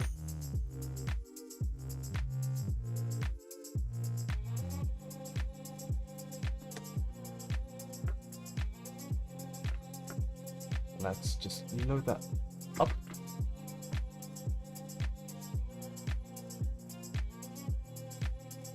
This car that you'll see in just a few moments, it was Mika Häkkinen's version in DTM. That, German touring cars, it's always attracted some of the the F1 drivers. I mean, you had John Lacey at one point, Keke Rosberg, Hakkinen, Schumacher in there for a bit. Can't remember. But yeah, DTM, they love fast cars that are far beyond the touring cars that you see anywhere else. So let's see what we can do here.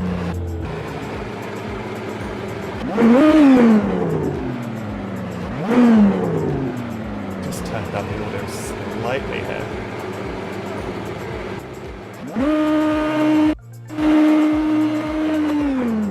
Go for that.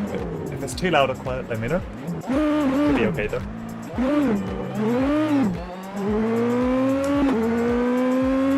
I haven't touched this mod in ages. I just picked it out, but a bit of variety.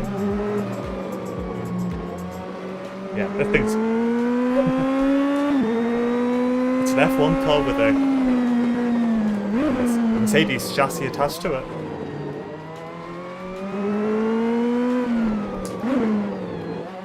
So, Joey, I'm the other way round. You know, the last few years, I started getting into NASCAR. They pull up their most of the full bases, if not pretty good highlight packages on YouTube, and especially when there's no racing in Europe. It's good to have that entertainment, but then I just kept watching. But yeah, endurance and GT though, it's quite a European thing, I guess, maybe. But, yeah, I've seen. Is that the 2010 Olympics car? Is that the Le Mans prototype cars going around Silverstone? Aston Martin Lolas with a gold livery. Definitely back onto the endurance. It does help that, you know, if you did want to go see it live, it did, or even now, it's cheaper than Formula 1.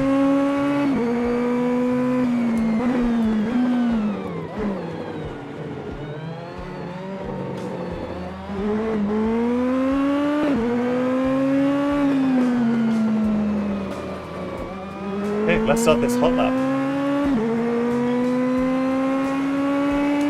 Already over 200 kilometers an hour. It's all 218 there, maybe slightly more.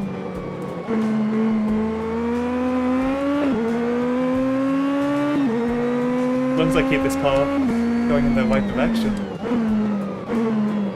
I'll definitely beat the Toyota.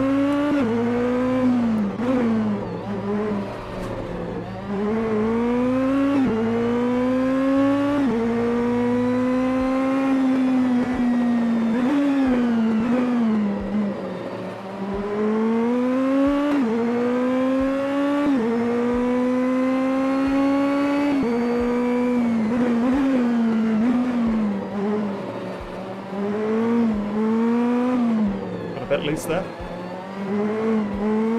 You can control the throttle better.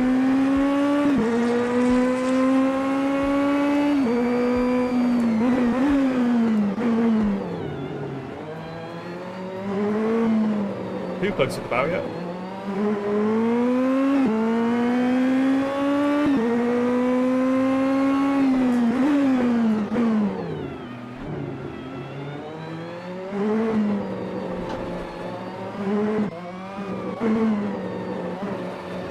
Best line.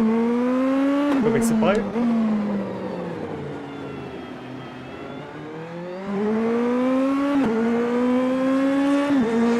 Quickly up to 5th gear.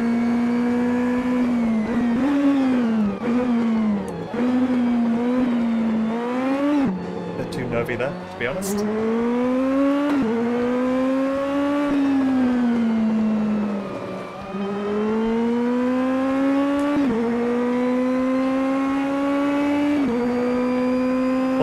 Yeah. About on par with the Audi before. This thing is quite the machine.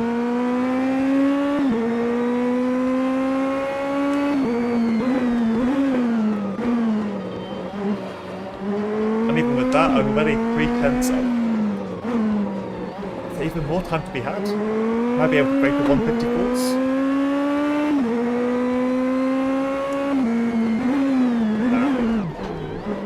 Big hit to the barrier. That actually slowed us down quite nicely.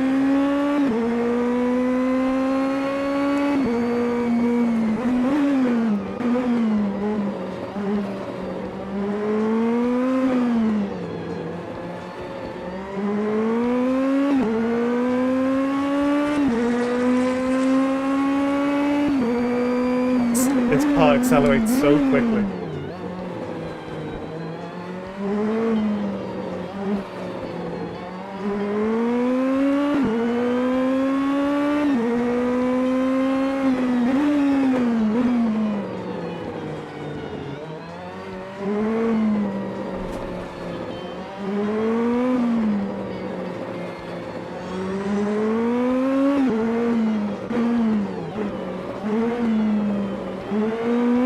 Fairly nicely through there. Although we definitely lost some time.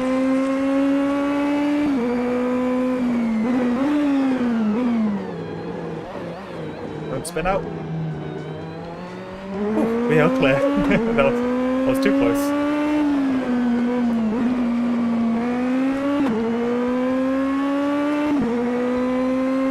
Seven tenths up.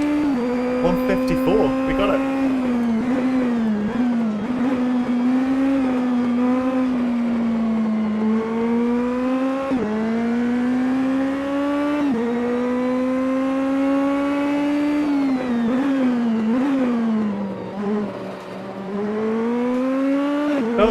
Dirt ovals excuse me. Dirt ovals must be pretty cool. I haven't been to one of those before. It's you don't get too many around here, but I've seen some of the outlaw cars and things that they look like amazing fun. Actually, there was a dirt oval near me, but long before I was around, that was all removed. Oh, I know Bristol, yeah. I think I've had a go at that on some of the NASCAR games. I tend to enjoy that one when that comes up as well.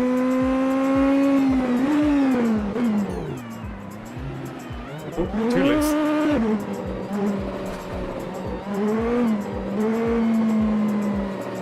Okay, let's bring this back together.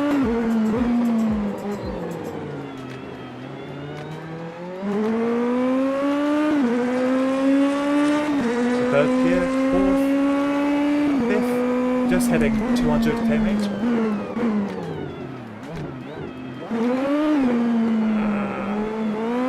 Well, that's it for that one. Yeah, we're second down.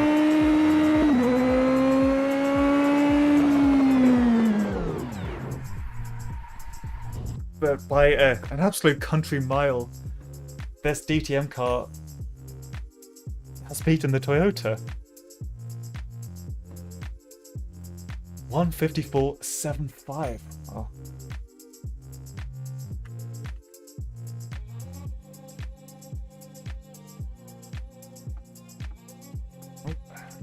Right.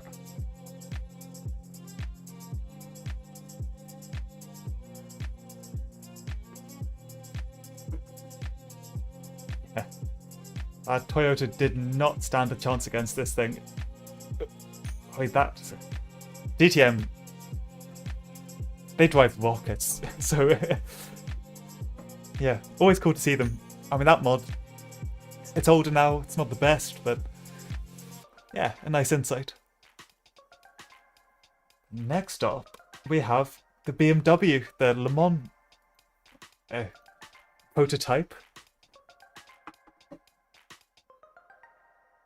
Again, another one by VRC. And if you haven't had a go at it, definitely do.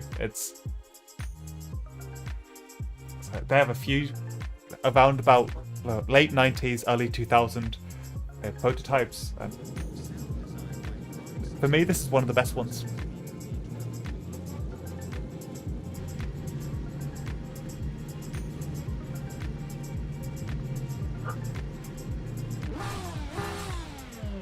Need a bit more volume for this one.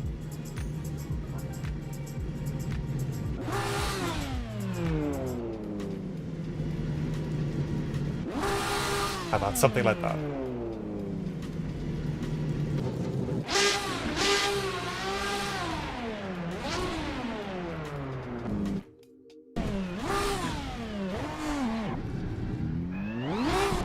It's weird to see such open-top prototypes,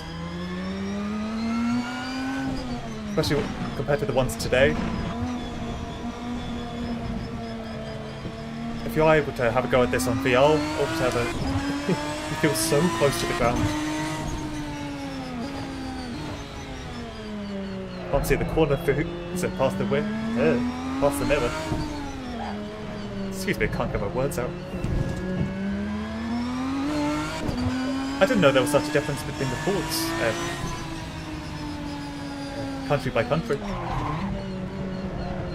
Oh, I know we have different names for some of them, but rather for Vauxhalls and Holdens, and there's all different names. I didn't know about Ford having variations.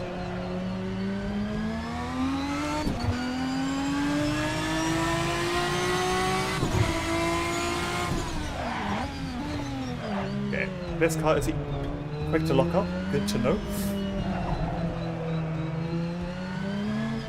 I have to move and see. I cannot see past this. Never.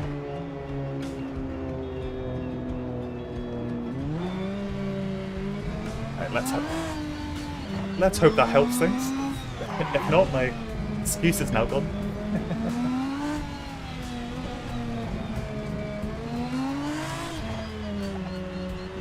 Yeah, nope. I still have the excuse. Cannot see past that windscreen. Yeah, can't say it. Past that mirror. Don't know why that's tripping me up. Oh, the Can-Am cars, yeah, absolutely scary.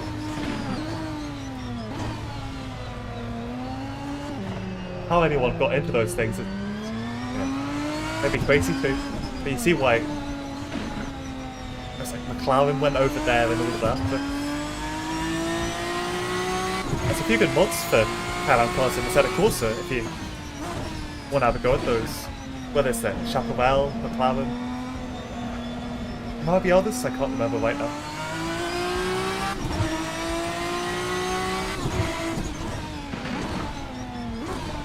At the very least, a lot of the tracks are about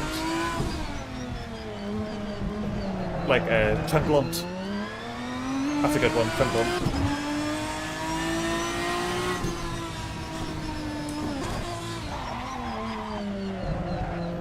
Not totally comfortable with this car. A lot of power. And I haven't got the cornering or braking yet. So at least I've got one of the three sorted. Unfortunately. Cornering and braking are very important, I've heard.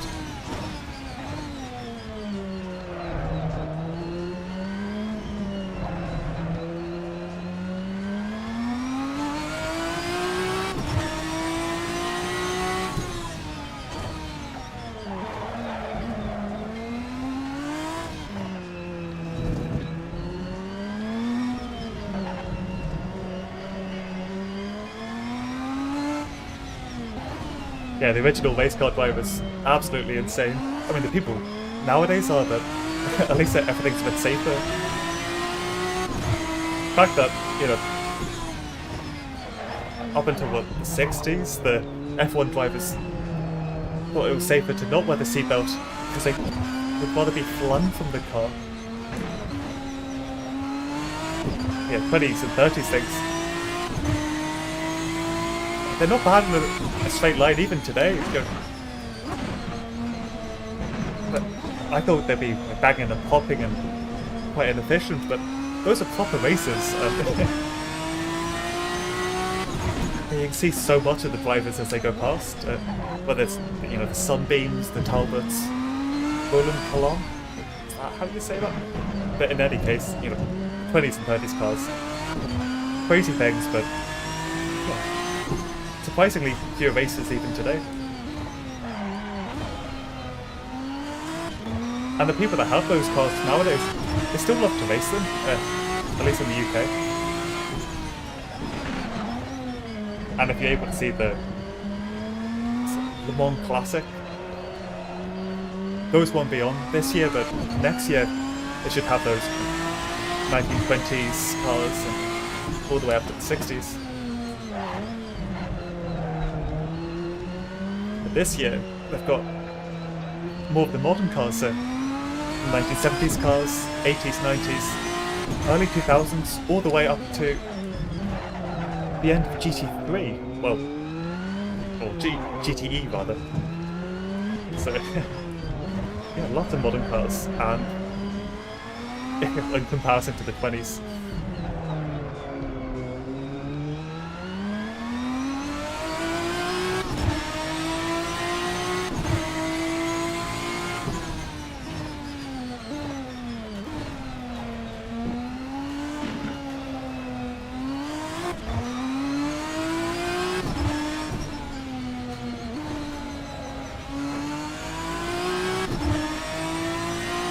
I have no idea what hot lap I'm on now.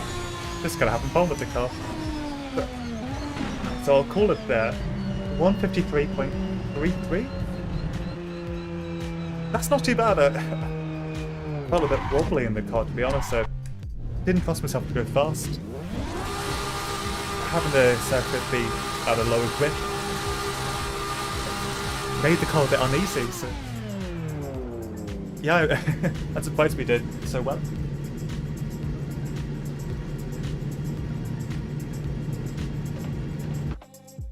Yeah, Sunbeam was around a lot longer than I expected them. There's the Sunbeam Tiger, in the 60s. And I presume it was all the same people all the way through, but yeah, it's a brand you don't hear about anymore, and there aren't too many cars racing. But when you do see them, it's a nice rarity. So, pardon me before, so 1:53.21 is our best time. And I'll get that written up onto the leaderboard. If you can call it that. It's...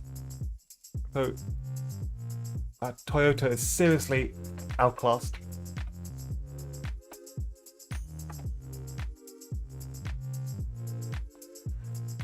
Okay, so moving up just a few years, it's the Cadillac.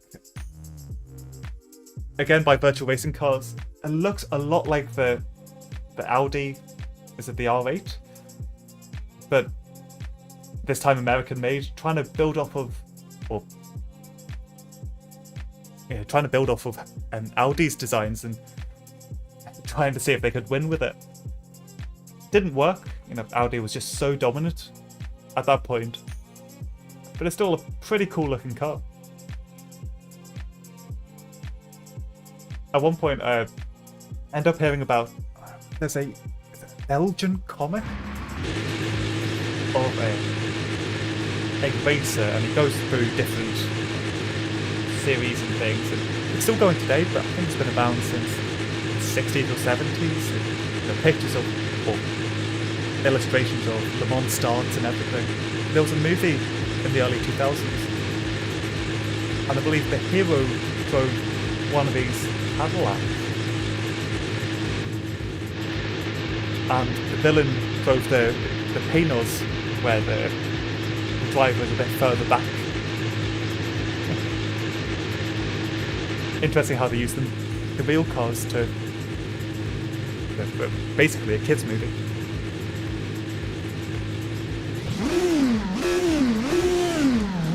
Good sounding car.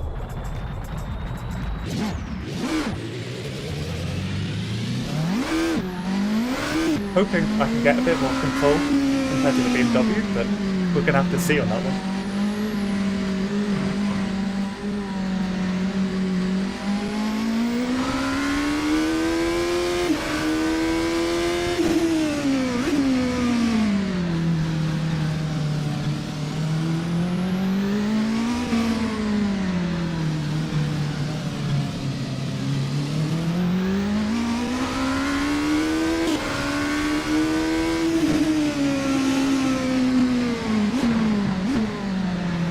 this car definitely likes to accelerate. Get it quite off the marks.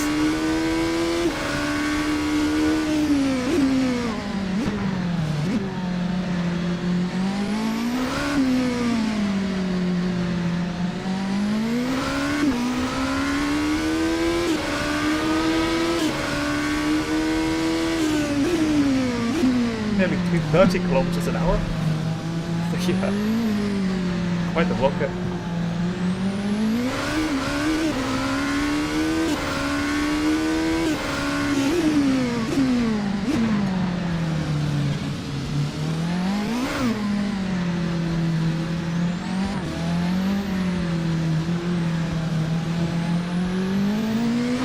I mean, this is just the outlap, but immediately this car does feel pretty good, so I'm hoping for a good time there.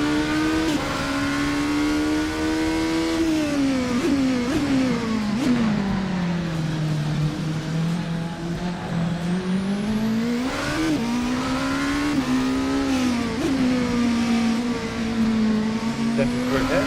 We make it out okay. Not the best line, but clean.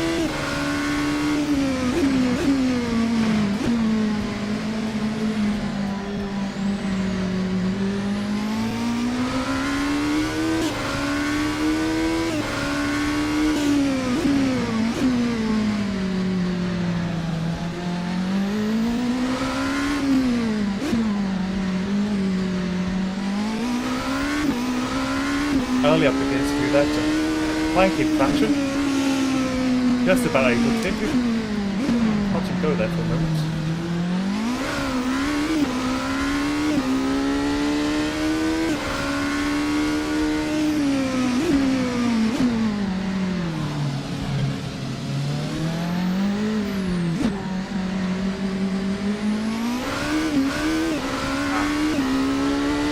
Not able to get the throttle down there.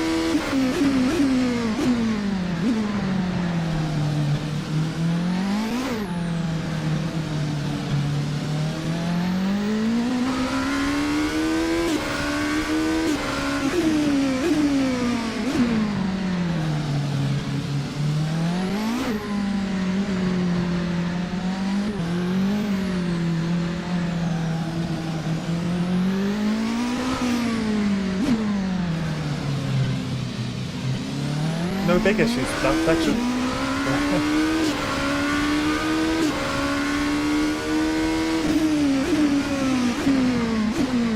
A nice driving Cadillac, even if I go into the Alco there. I think they're too excited.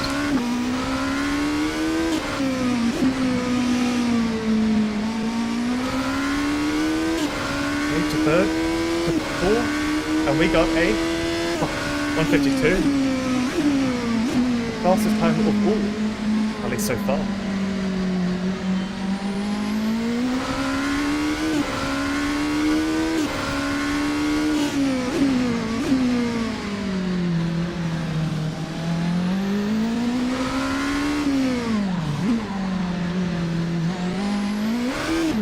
No.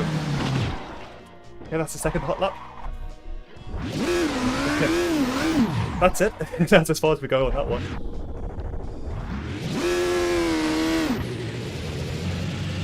But we have one more to go, as long as we can kind of get it there.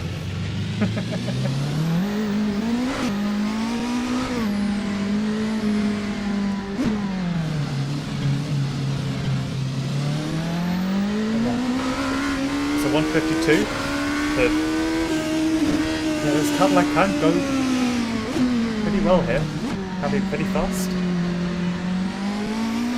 I think the middle line, the Audis were just so much better. But at that point, just so much of a battle for reliability. So Cadillac were often second fiddle there too, but there's always a chance for them to do well.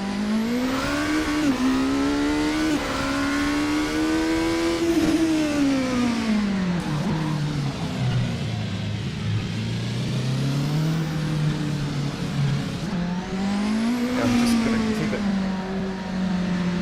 nice and relaxed through this bit, just to try and keep the tyres, or trying to stop them from overheating though.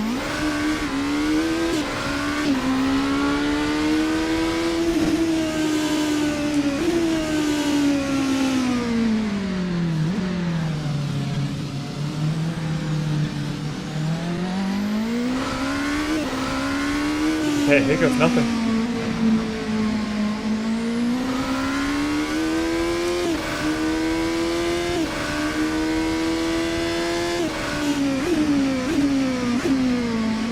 Even with giving up the lap quite a while ago, that's better than some of the times I had previously.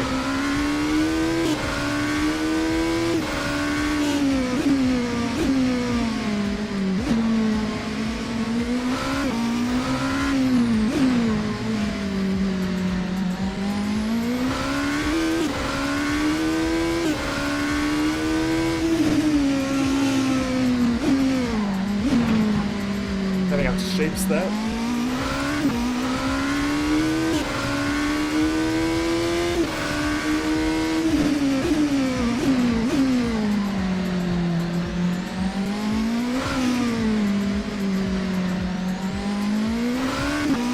We're making good time here. We're getting 3 tenths up.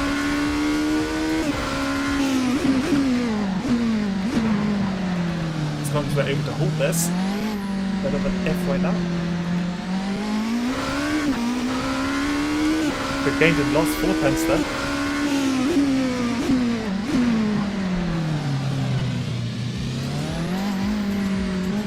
Got a bit too deep there.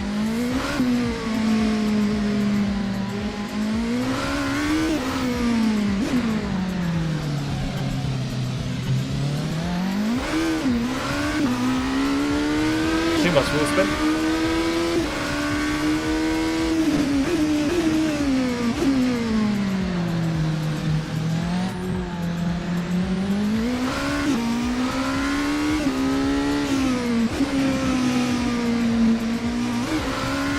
Light touch of the barrier, but still we're 6 tenths up. 152.27. Yeah, this thing is speedy.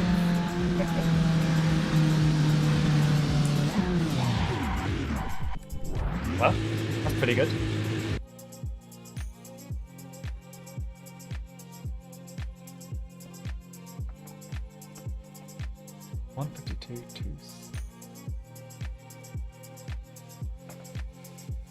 Alrighty.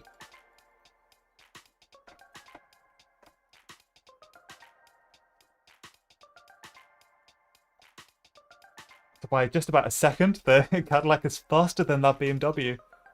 I think it's about time we get the leaderboard up. So, without further ado, the Cadillac is right up in first place. The BMW just behind it, and finally, the DTM car that, yeah, was an absolute machine there. That, whilst it did beat the Toyota, I can't beat that LMP02.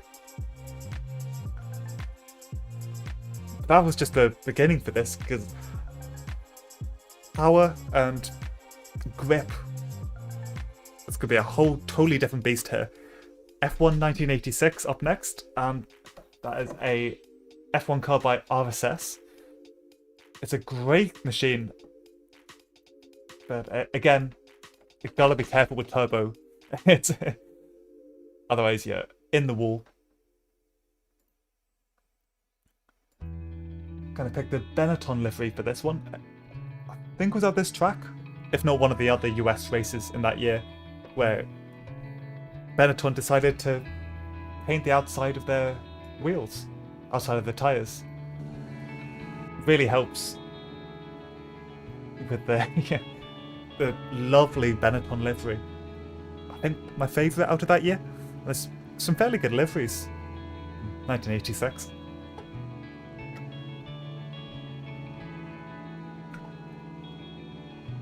Okay, so Gerhard Berger's F1 car here. You're right, F1 cars should be fast. They're crazy fast and scary here. For some reason, the display doesn't want to show on the car, but that's okay.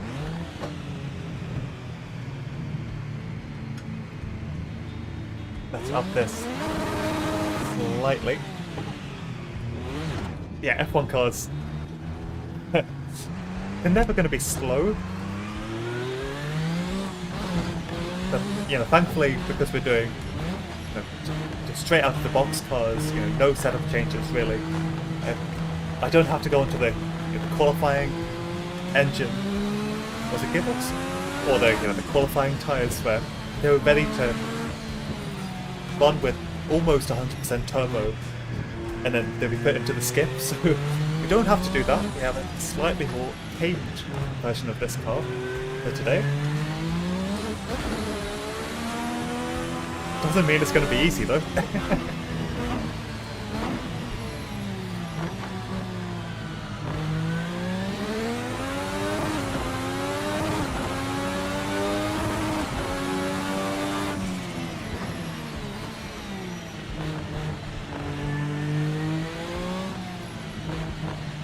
I don't know if any of you play with some of the old Jeff Cameron games, but the second game in that series, there's still quite a lot of love for GP2. And people have modded this track in, and even though it's an older game, it's surprisingly good. And of course, it's, with Cameron's touch, it does feel remarkably immersive, especially when you can race that year's car, but also with mods you can race Senna in 1986, and when he was in the Lotus with Johnny Dumfries or Pete Mansell or anyone else.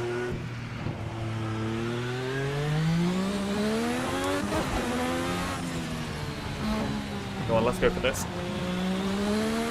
Too close to the barrier there.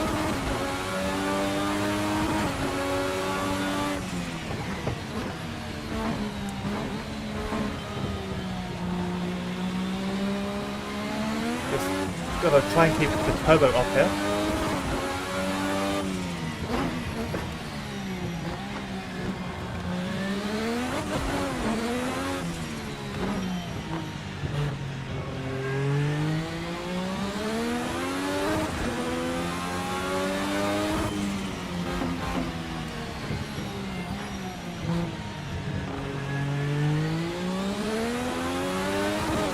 How are they going at these speeds?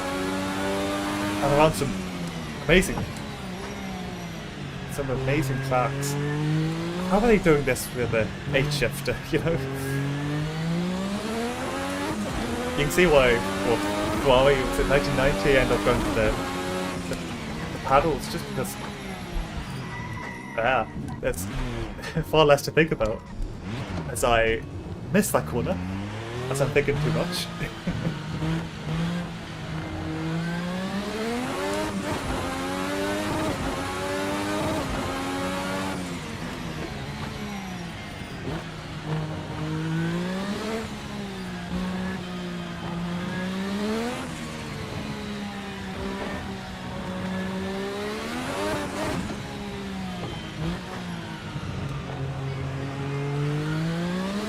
Not too long until we start the next hot lap.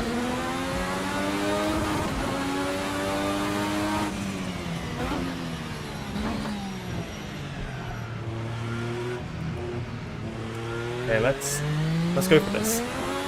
See what we can do properly here. As long as we don't mess this up. It felt okay. Okay, the next up hot lap was at 1:59.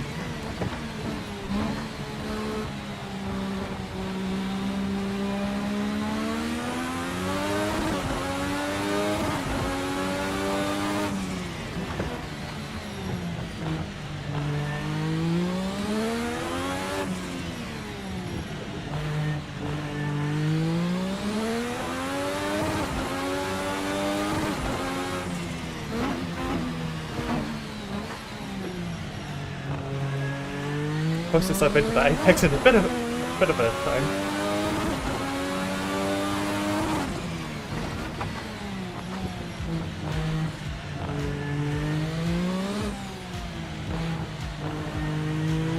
Okay, down the back stretch. Already at 200. About 230 km/h by the time we finished.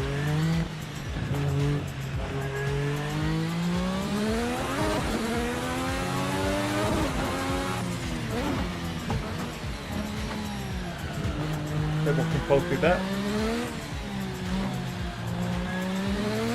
Diving for the left-hander, getting as close to the barrier as I dare.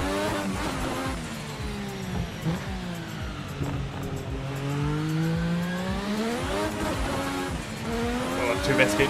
Lost some time there, definitely.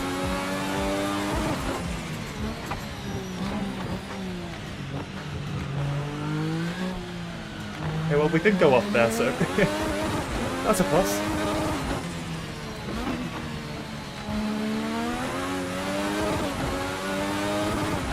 To the line. 150. We have one more go at this. And I break into the 140s. I made a few mistakes there, so should be a chance.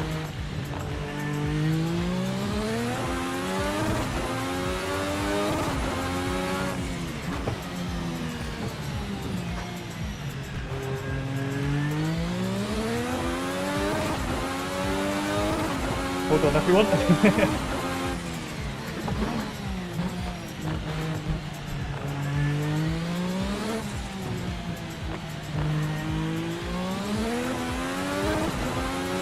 Third to fourth, big to fifth.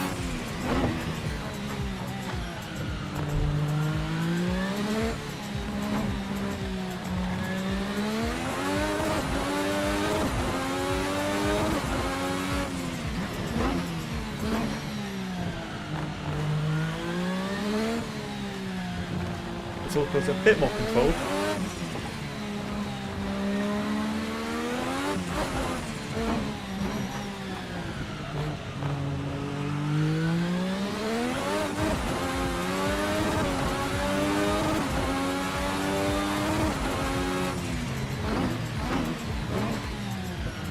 Again, slightly deep.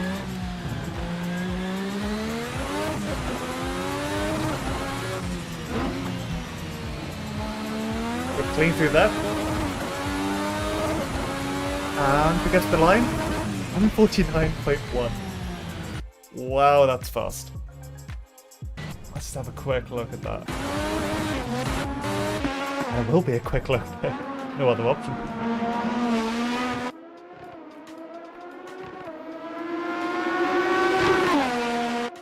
That sounds so good.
Now, I don't think a modern F1 car could really do Detroit any justice. You really need a F1 car this kind of size just to get around it by yourself, let alone when racing. It's such a good combination together. That's absolutely class.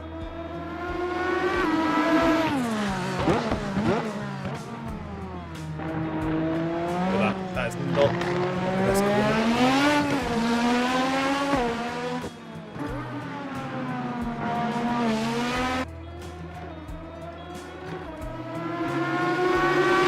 And there we go.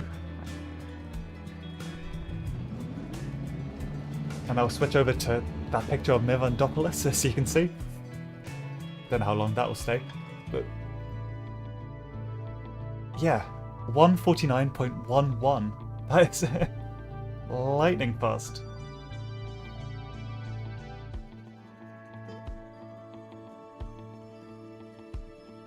If this wants to change, there we go.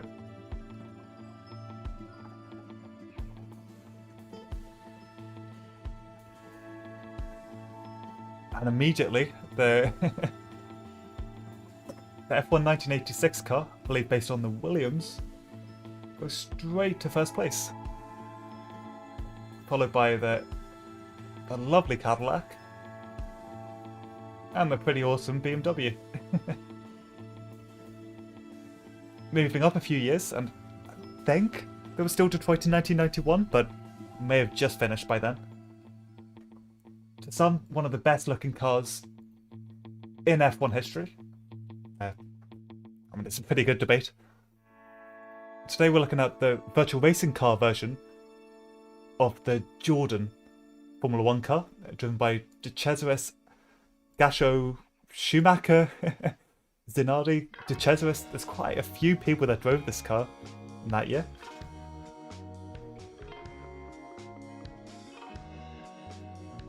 And we'll just switch over now. Should be able to see this lovely machine. I believe this was Jordan's debut, and yeah, what a car to debut. Still looks so good today.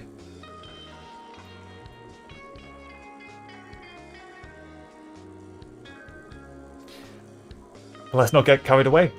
Let's see how fast this car can go around the track.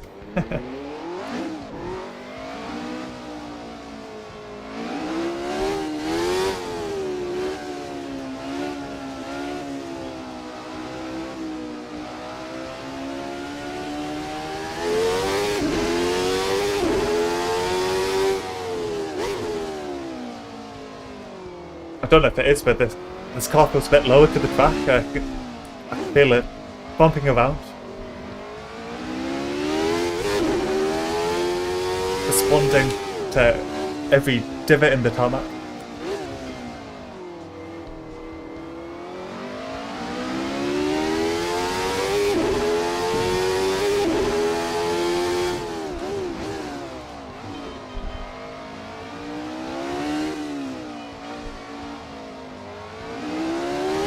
How fast can this thing go?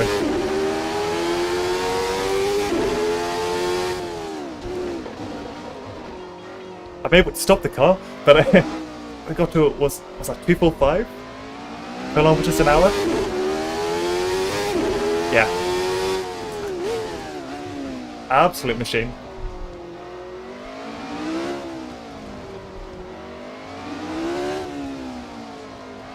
Ooh, contact.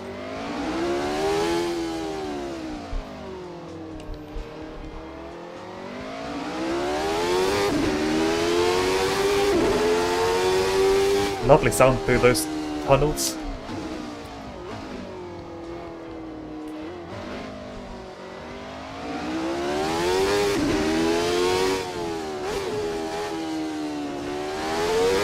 Okay, let's go for the first part lap.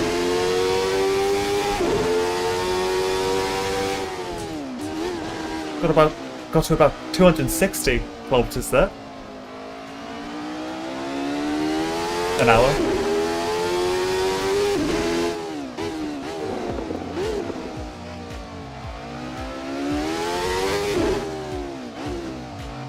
So we've had the first car go into the 140s.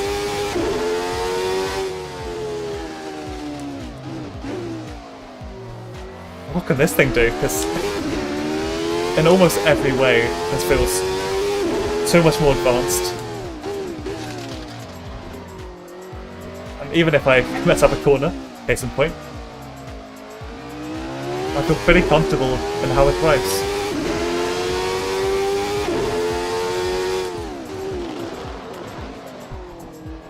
Maybe not messing up too many corners though.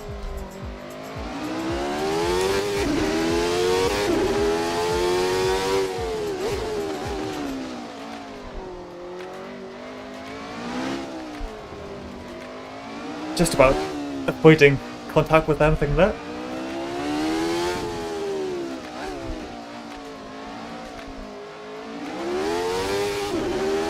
And a wheel spin.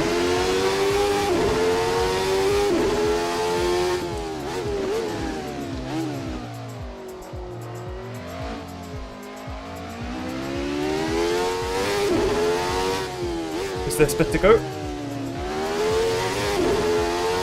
We come to the end of the first hot lap. We have a 1:43. Okay.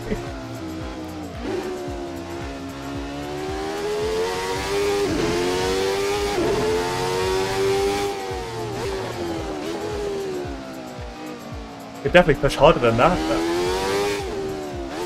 We can definitely make a few more apexes.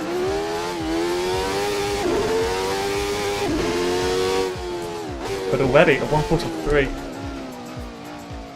Sublime.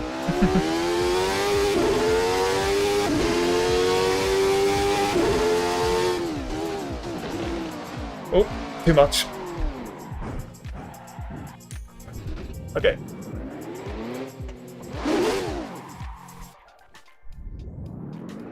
Let's see how to that one. We have one final attempt. We have no competition currently. Well, let's see what this thing can do. As I go back round to restart the lap, let's hear it from the external view.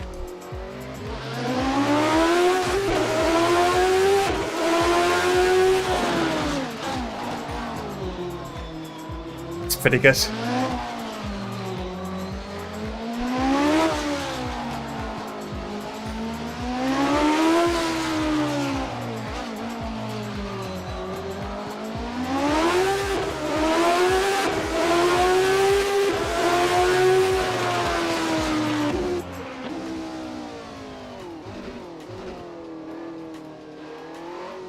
$130s? Yeah, maybe. I think I can get 142 if I clean things up nicely. Maybe even 141. For the last car in this series, I've got high hopes for.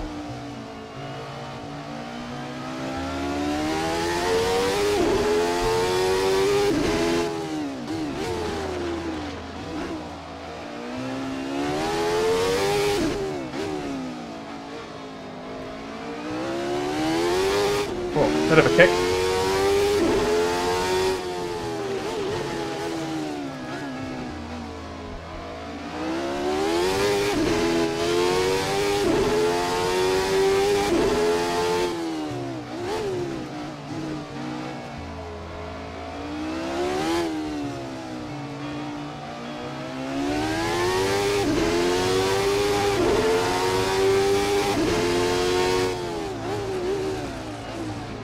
Too wide. But we don't lose too much momentum.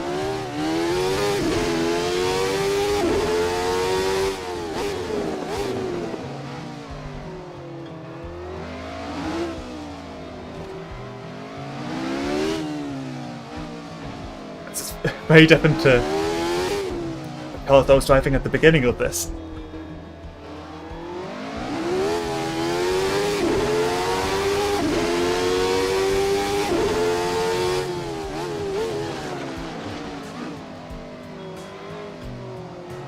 I see, but it's okay.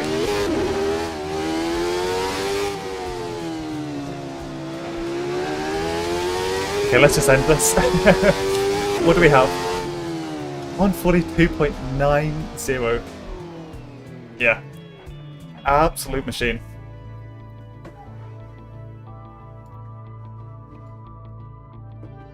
Let's write this up. What am I using for controls? I'm using a Moser R5 steering wheel and pedals. Currently just using the paddle shifters, hoping at some point to get a full 8 shifter with their gears.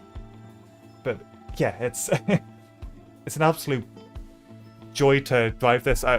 Previously, or for quite a while, I was using the Logitech G29, and it's a great piece of kit, but yeah, this is definitely a step up. Okay, 142.90 should be able to see the screen. There we go.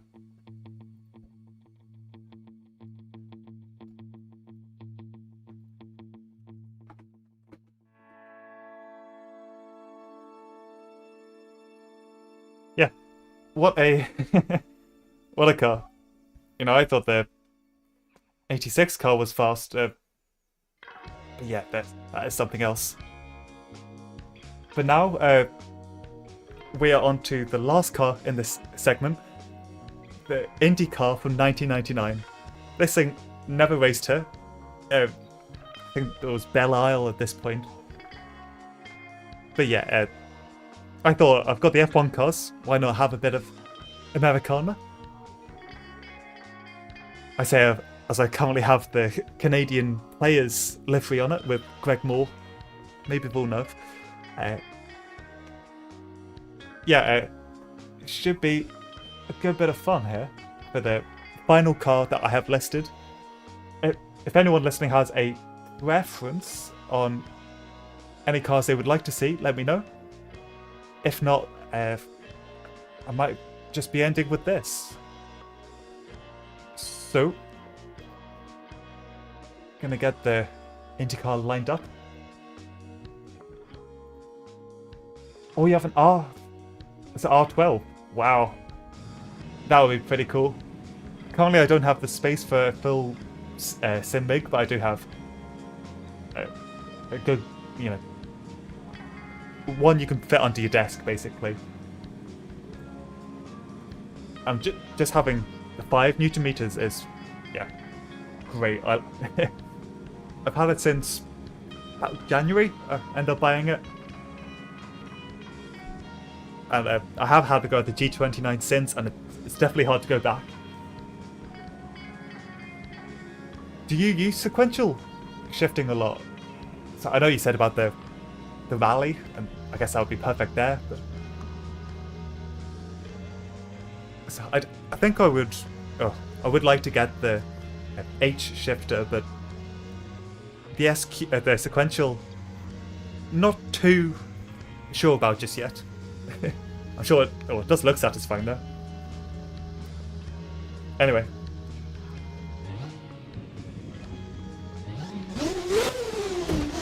We have the IndyCar now, and again, a lovely car that you have to temper. But when you do, you could challenge the 91 F1 car. Guess we're about to find out.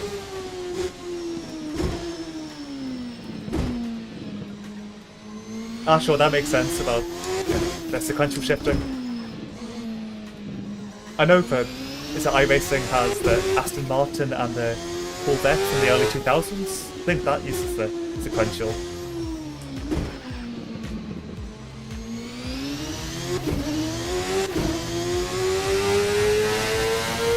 Yeah, sure looks satisfying to use that.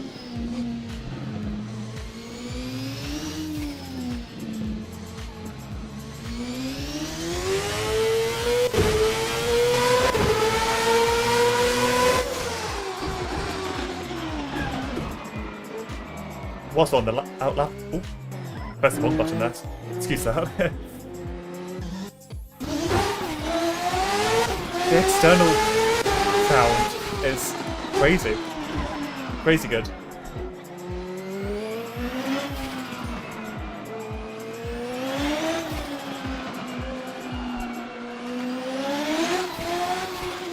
You'll hear it going through the tunnel in just a moment.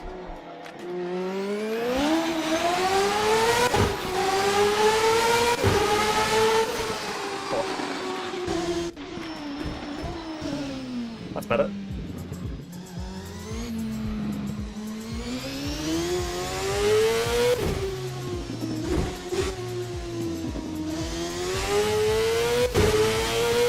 How do we beat the Jordan?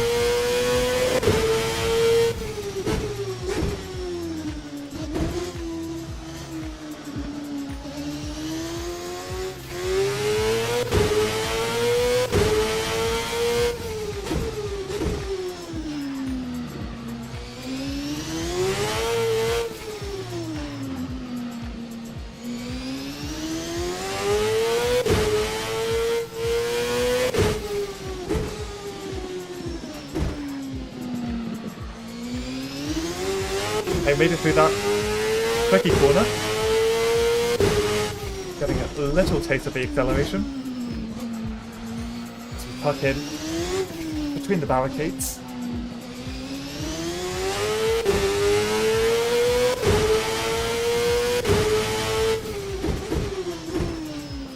$258 kmh. Yeah, really speedy.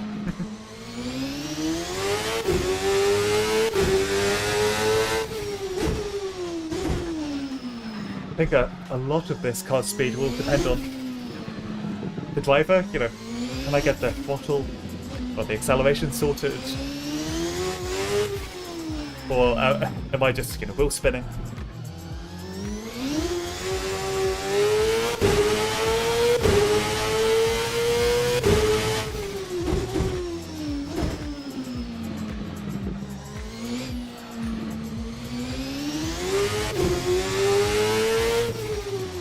Okay, to the line. It is a 1:43. Okay.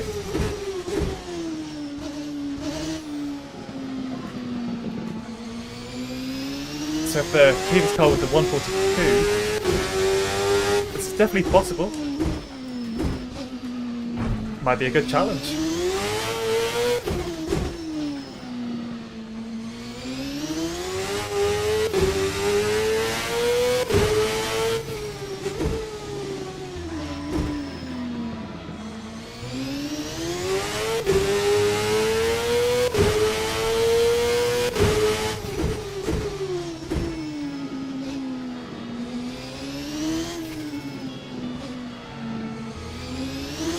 Okay, on to the backstretch.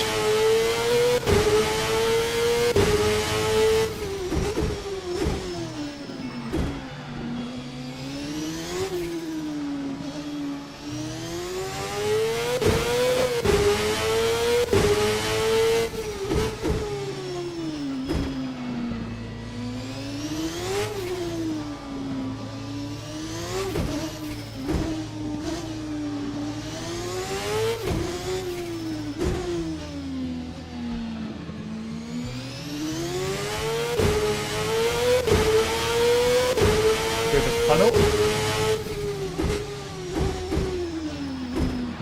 Braking slightly early and I'm grateful I did because I still messed up.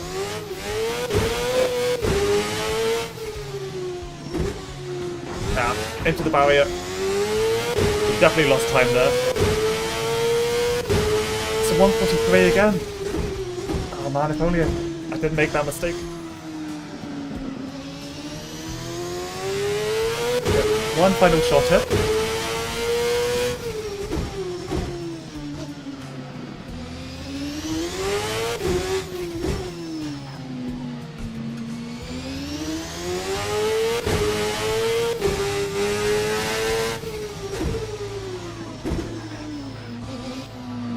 Slightly sketchy.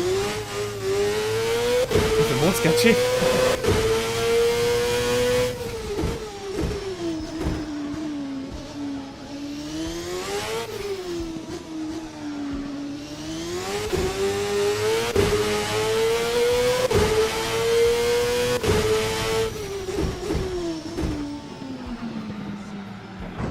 Not so good, but we're still going.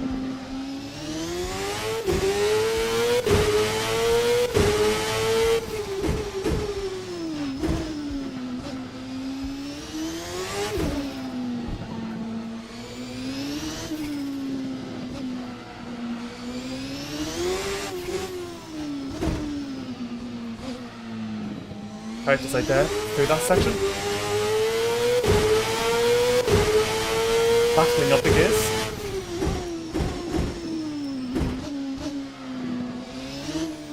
That is far better. So we messed up the entrance last time.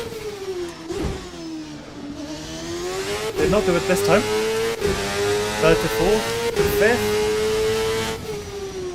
And for the final hot lap, that's a 1:42.90. Okay. That things could be quite tight here. But just before we go any further, let's have a look at the lap, or at least some of the lap. just to see where we lost time. Just here. Yeah, clatter.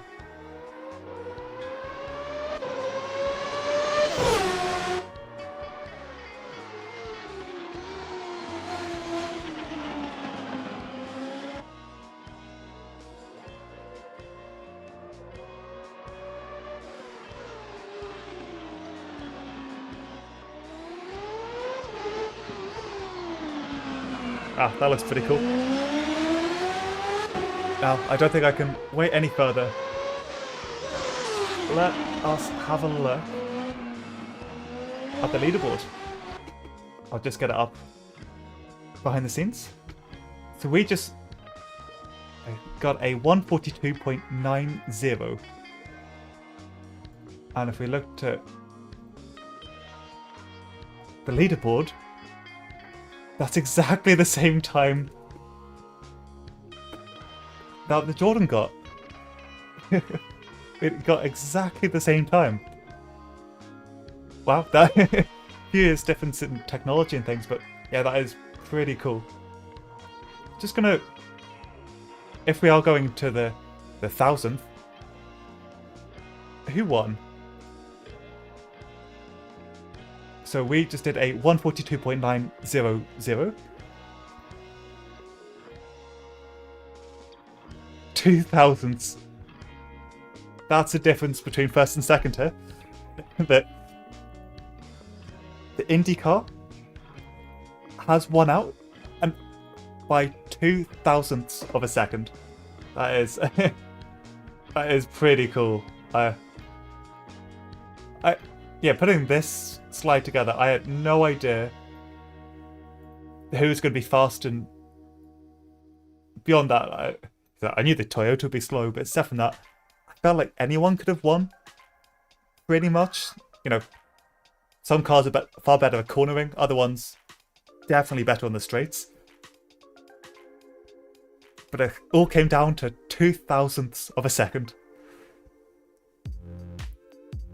Well, I think that's enough of me chatting. Let's just have a quick look, before I go though, about the cars we've raced.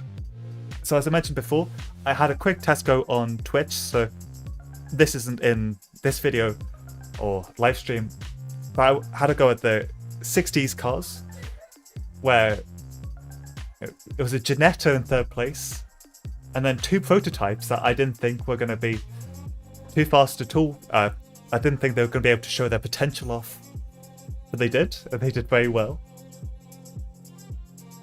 Then today, Audi Quattro, the IMSA version of the car, not the rally version, was totally dominant.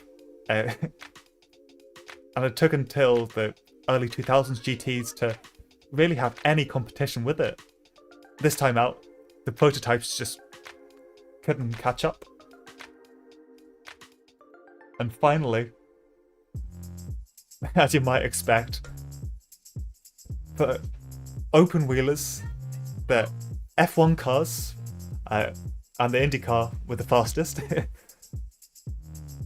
But yeah, 2,000ths of a second between first and second. That's pretty cool. Anyway, yeah, as I said before, that's enough of me.